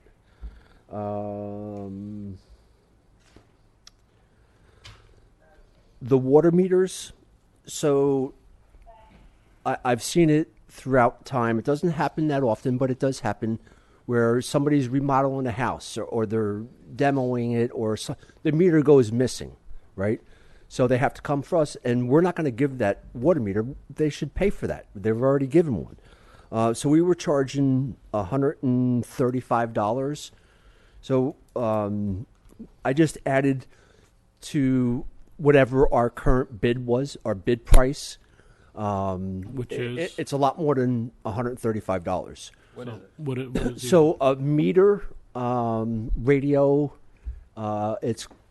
it's probably about, I have it in my book. Approximate, right Kenny. here. Let's say it's $300, $350, somewhere's in that area. I mean, the meter goes missing, Kenny, or the radio itself? Sometimes both.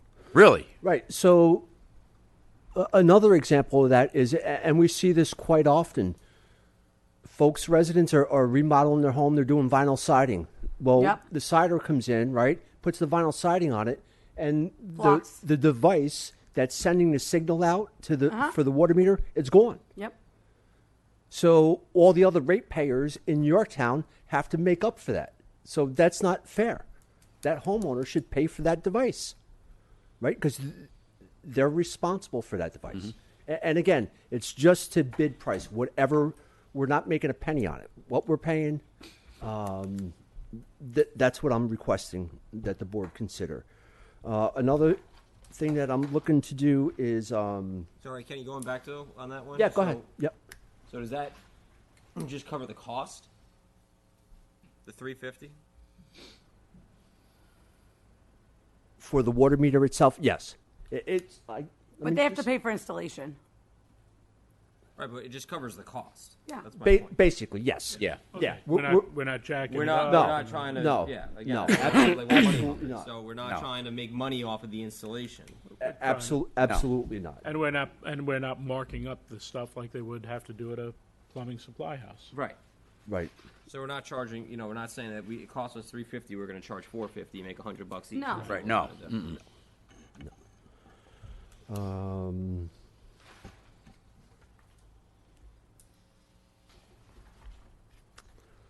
So another thing that that I'd like to change or bring up to today's standards.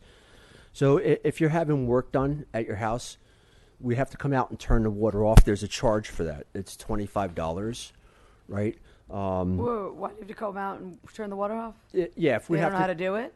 I'm sorry? If they don't know how to do it, you mean? They turn it off at the street. Oh, in the street. Yeah, if we have to go out and turn it off Oh, in the you mean street, like I'm if sorry. There's real construction, okay. Yeah, so we're charging $25. So just, I'd like to increase that to $50, but I'd like to give the board some understanding of what the process is actually that's happening. Time is money. Right? So the resident calls into Joint Waterworks. They schedule an appointment. They fax it up. Our team gets that. They go out and do the work. They come back. They fax that back. There's just a lot of. It's not just one guy driving out there and being done in 2 minutes. And I don't think $50. Again, I'm looking at it to cover the operating costs for the district, and I don't think $50 is unreasonable. No, I actually think it's kind of low because you have two guys. It's going to take them, let's say, 20 minutes to get there, 20 minutes to come back. plus 15 minutes to turn it off, right? Right. So you're looking at, there's like an hours of their pay. If it turns off. If it, Right. Yeah, it If- depends. It doesn't break, that's Right. not rotted. Right. Another item is a final read. If you need, if you're selling your house, you have to get a final read. We're charging $15. Again, James Waterhouse has got to run out there and get the read. If it's not a smart meter, if it's a smart meter, then that's a different story.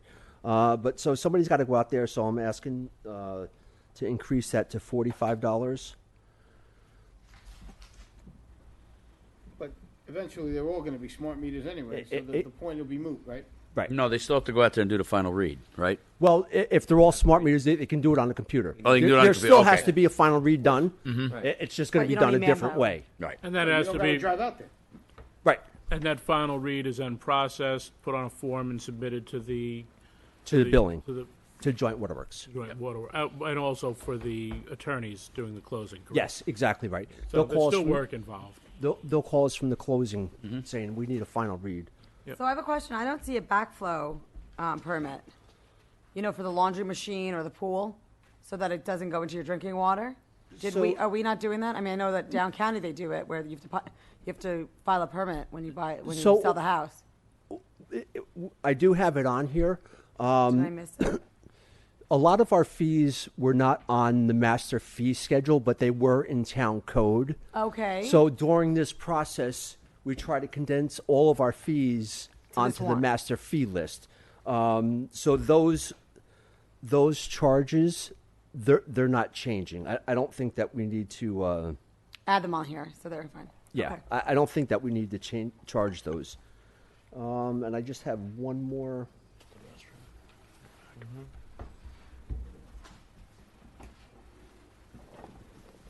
Do you want to do that meter test, Kenny? Right. So we have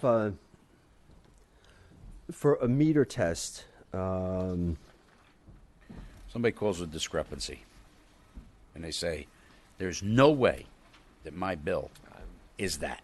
I've sat in those meetings. I get it. Okay. They say, "We want to have our meter tested." Yeah. Okay, we can do that. We have to send a guy out, put a new meter on, which the meter then is going to.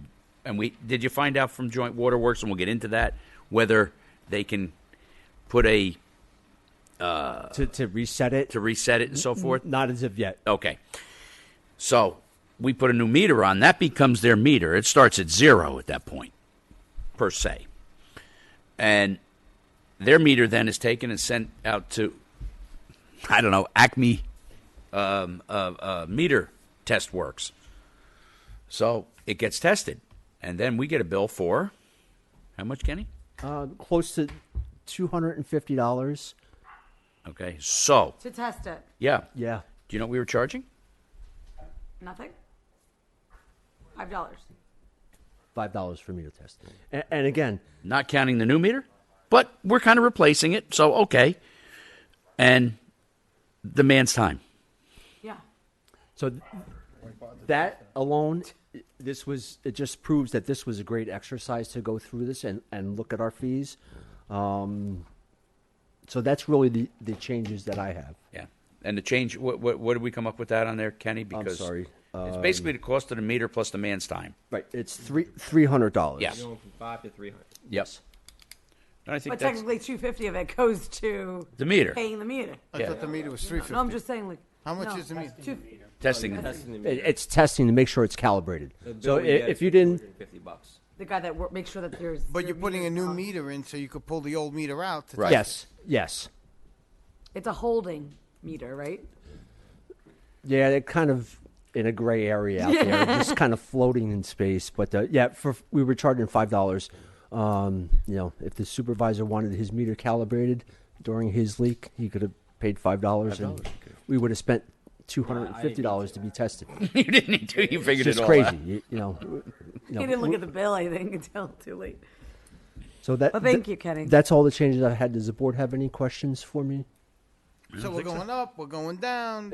Exactly. Well, yeah, Some went seesaw. up, some went down, but Balancing it out. Again, any changes that have gone up are basically due to market price of what it's costing Right. the district. Right. And if you look at the the heavy the line charges, you're I think only went up to 8-inch at this point.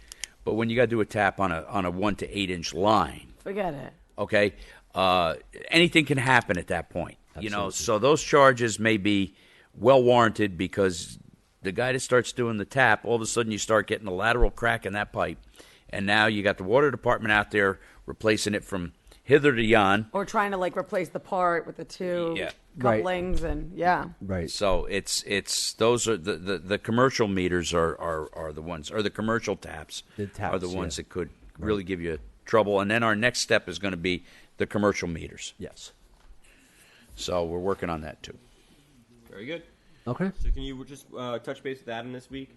Yeah, we're had everyone touch base with that. Absolutely. Just to finalize what we need, and this way we can get resolution drafted. Absolutely. Okay, thank you. All right. Thanks, Kenny. All right. Last but not least, Mr. Fitzpatrick of the East of Hudson Corporation.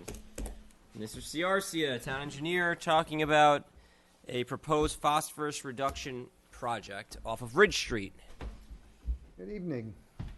I'm joined tonight by Kevin Fitzpatrick from the East Hudson Watershed Corporation.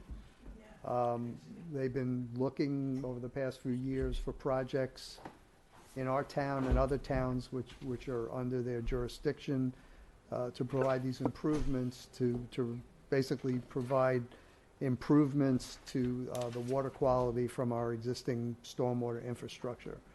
I guess some of our new board members may not be familiar with the East Hudson Watershed Corporation. Kevin's here this evening, and he can describe what it is they do and what this project is, which is located just off of Route 35 at the bottom of the hill by Ridge Street. Kevin, you're a former Yorktown resident, are you not? I am, half a mile up the road. Welcome on your home. way to the Taconic. Thank you. Where'd you move to? Pardon? Where'd you move to? Now I live just north of Danbury in Sherman, Connecticut. Double trader. Yes. Across the border. Double trader. Yes. I hope you're feeling better. Thank you. Appreciate it. Yes. Doing well Excellent. now. Back So up. why don't you, first off, how are we doing over at Junior Lake? We're doing great. We have a partial installation done. Through the process of looking at the basins that are located out there, we saw that we wanted to do a little bit more work on the infrastructure. So it's going to be a little bit of a facelift on some of the catch basins there, just resetting a grate, just making sure everything's going to sit correctly. Again, that's going to be picked up by the corporation at no expense to the town, but it's just going to give everything a little bit of an update. Great. So partial installation is already done. And I'll, when we have those full details, I'll sit down with Mr. Paganelli and let him know exactly what we have in mind, so that he doesn't, he hasn't earmarked something that we're already trying to do, and we double dip. Perfect. But I expect that to happen probably within the next month or so. All right. Very good. So what's the next project? So our next project is to address about a 60-acre drainage area that's coming down from Route 202 through Halleck's Mill and Ridge Street down to the area located just on the opposite side of that intersection and Route 35. There's an existing municipal outfall that is in need of attention, first of all, but second of all, like I said, it takes about 60 acres of drainage through there, so it's a great opportunity for us to look at a stormwater retrofit project that can get installed. In this particular spot, we had looked previously, 5 years ago, I think, to install a pond system. At that time, that pond system got turned down because of difficulty of construction. We're on a major roadway, number one. Number two, we're directly next to the wastewater lines that are on their way to the wastewater station down the road. And we felt it wasn't in the best interest of the town and the corporation to proceed with that project. But new technology is available, new types of projects are available to us now, a few years later. And what we've done is identified basically a garden system that can be installed there. It could take almost the full brunt of that drainage area and install it right on the edge. What an average driver by would see is just a garden with plantings. It's that garden would have a specialized engineered media below it that would allow the stormwater to just soak right in and infiltrate right into the ground. Anything that we're not able to treat would be redirected to the Halleck's Mill and go right exactly where it is right now. The town of Yorktown has a phosphorus requirement, which is the goal that all these projects go after. That's part of your MS4 stormwater permit and a requirement with New York State. So these types of projects are being implemented across the watershed within all 19 municipalities that we represent. Yorktown's just like all the rest. These projects come at no expense to the residents for installation or engineering. We do our best to minimize the maintenance requirements that come at the back end of these projects. In selecting these types, we need to be mindful of what the municipality is able to take on themselves versus what they might need help with.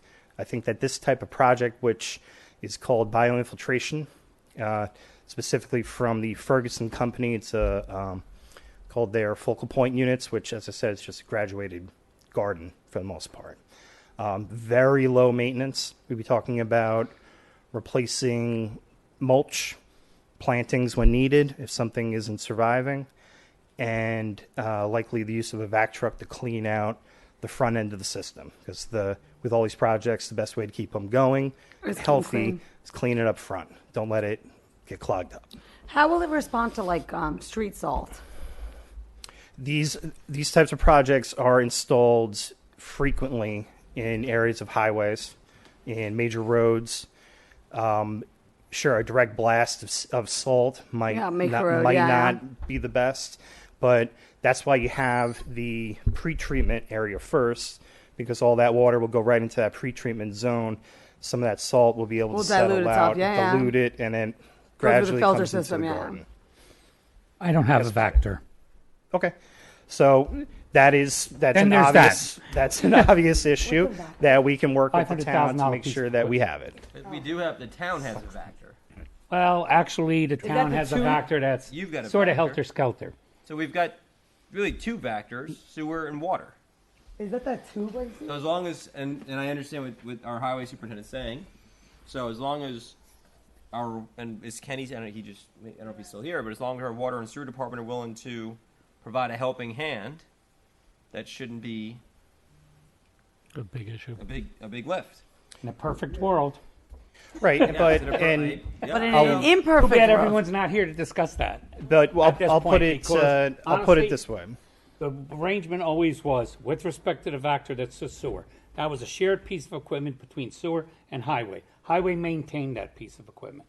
Okay, now we can't touch it. Okay, for whatever reason. So, I'm sure our supervisor will be able to work it out in a employee meeting instead of. well, here no, when it's no an one's important thing because we're talking about a Vactor here to maintain these phosphorus mitigation plans. So without a Vactor, it becomes a very important issue to discuss No, right now. absolutely. We're not. Well, the players aren't in the room to discuss it with. That's my point. Mr. Fitzpatrick is in the room, but thank you. I appreciate your input. With all these projects, we never say it is the highway's responsibility to execute this. It is the town's responsibility to make sure the maintenance works. So if the town finds that they have a truck that's available that can do it, great. If the town finds, you know what, we have to go out and in order to get this done correctly, find a separate contractor to get it done, then that's what we do. But it has to be communication, it has to be conversation about how do we get it done, what's the best way to do it. We may find that as we put these projects in, maybe the town of Somers, Lewisboro, Patterson, whoever it is, we start popping these in everywhere, and it's in our best interest to have one contractor take care of it all, because possibly Mr. Paganelli doesn't have access to that. And that or whatever the equipment is. At Sparkle Lake, that was part of the shared services in terms of you recommending somebody that could do the maintenance on it, correct? Yeah. Are there other towns within the East of Hudson Corporation who have either installed or planning to install similar retros? Yes, we just finished one in Southeast at Scolpino Park, which is off Route 22, no more than a week ago. Okay. My updated version of this document has a picture of it. Unfortunately, I didn't send it to you guys, but it looks very, very similar to what we see up on the board here, where it's just a depression with a garden and plantings inside of it. We are out to bid right now on another 4 of these. Another 4. Yes. Okay. So then it may make sense for the East of Hudson to put out a contract. It could very well be in the best interest, but looking at every municipality and what they need, what help they need, we could still just say, hey, shared services, could somebody from this X town come in and do this one project versus a contractor having to come in. I just wanted to mention. Step up to the mic, please, Dan. It's not exactly the same, but they did a retrofit like this at the FDR pool parking lot. It's a similar type of treatment, and it's held up very well. So if you want to get a look at something local, it's a similar system right up there. Other than the phosphorus reduction requirements that we have, why would the residents think this is a good idea? Well, after touching on the phosphorus, this is going to pull in some of the requirements that the town already has for their MS4 permit. Beyond phosphorus, it's also monitoring outfalls. It's also making sure that those outfalls, as they lead downstream, are stable, in the right condition. Investigations have to go in, monitoring has to go into those. Those are all elements that the corporation would assist the town on and help with some savings to the MS4 coordinator, or specifically, I would think, the highway department. This could also, when it's said and done, provide this is going to be an aesthetic value for sure coming in on the entrance into the town. And I think this could be the first piece of many that we do, looking at possibly Commerce Street, for example, or Veterans Road, something that we can start installing smaller garden spaces that can provide green infrastructure and provide a little aesthetic value to the municipality. It's very pretty. Where did you say it was? In Pino Park? Where was that? Scolpino. Southeast. In Southeast, you said? Yep. Yes. Looks like we'll go for a ride. I will send with you you, all Dave. the most up-to-date pictures that we have. Okay, but I could go up there and check it out. Absolutely. Get an I mean, idea of what they're the park's beautiful, open. and I don't see. I mean, aside from the maintenance, that's the my that's why I want to kind of go see what the layers of it looks like. Sure. But it's beautiful, and I think the phosphorus reduction, all that is all beneficial. So Yeah, and at this time, clearly, this is just it's concept level. We Right. are out to bid for engineering services for it, but we're only at the beginning levels of it. But I want to make sure that we pull you guys in now, Right, so we can because do our we're exploration. going into a period where we're going to look for federal funding for the project, for construction. And I know that timeline comes up fast. Mhm. So the sooner I get you all in for questions and comments, the better for the project. I noticed that you did mention that they may have to be vacked out from time to time. Is this something that's controlled by the county in where we have to put the West Nile pill in it, so to speak? I don't think that's being done. That hasn't been determined yet this year. Okay. Chlorine tablet. Yeah, which is good if they don't have to. I know they weren't, and they hadn't last year. Yeah, because that's. I don't believe that falls under this one. Okay, because I know that extends the amount of time that the highway department has, and anybody else has to clean things, because that's a very short window.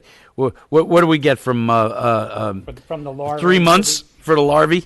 We get like 3 months that we're able to clean things out, and you can't hit 5,000 or 3,500 or 4,000 catch basins. 5,800, and I was right the first time. 5,000 in 3 months. It's impossible. Yeah, I think a project like this presents a great opportunity for more community involvement too. Now, granted, on the side of Route 35 isn't the most ideal spot to have people pulling over and helping, but we're talking about putting a garden in, essentially. So, we're not asking town personnel possibly to go out there and clean up mulch and plantings. We could be asking Cub Scout troops, Girl Scout troops that need community service and badges to help just go out there and do something simple for Earth Day. Right. And it's an easy spot to pull those types of community involvement into. So we'll keep. That's where we used to have a very large influx of ponds and maybe more maintenance sensitive items. I think something like this is much easier to maintain and keep it upright and It's a functioning. welcome idea compared to the ponds. Yeah. May I say? Yeah. Yes. All right. Well, that's a positive. No aerators and. Other questions from the board? No. Dave? I have a question. So this area that this is going, this is a wetlands. Yeah. This type of a thing, is it akin to like a rice paddy in terms of tiering, like that sort of thing? Well, this specific spot is not wetlands. Wetlands are very close to it. Yes. So would this type of thing in the future be functional in a serious wetland scenario or not? It would still be functional. It's only going to take that first flush of storms that come in. It's not going to be wet. This is going to be a case where we have standing water by any means.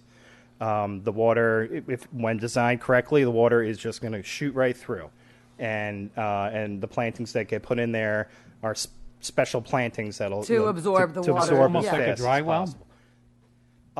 It's closer to a dry pond than it is. The best comparison I can make is a dry pond rather than a wet pond.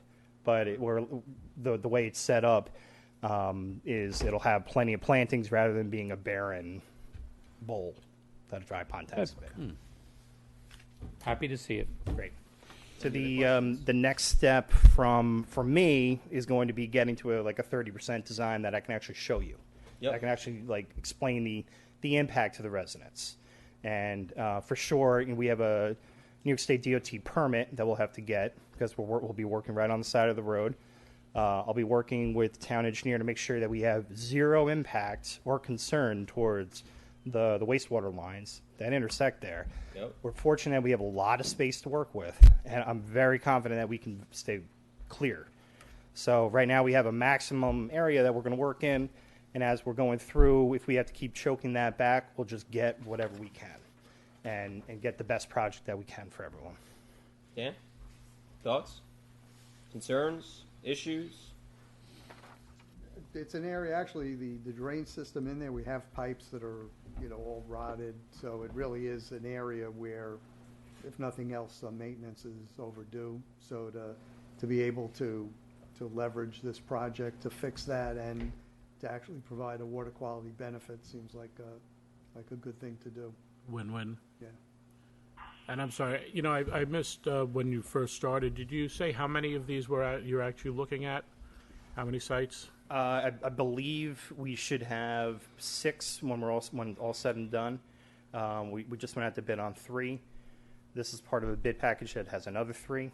And then we actually have 1 in the ground, so just about 7. And I expect that number to increase as we move forward.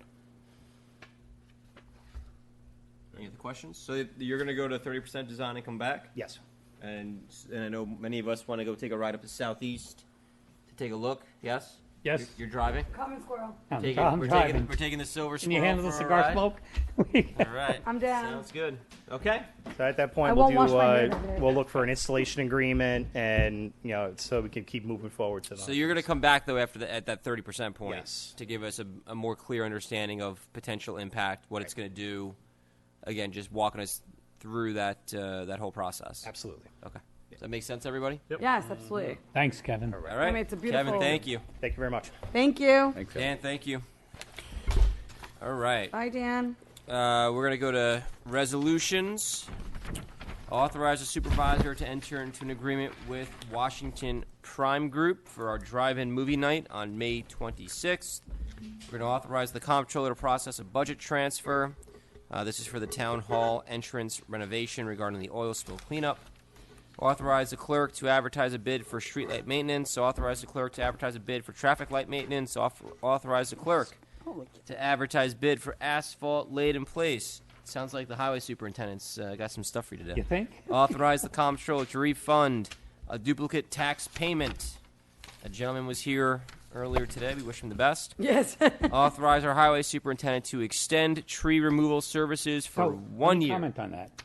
You guys did a wonderful thing last year, finally recognizing the over 5,000 acres of open space that we have, and came up with $50,000 budgetary money to be able to handle that when it's not things that highway can do because Right. our tree truck can't do it. Yep.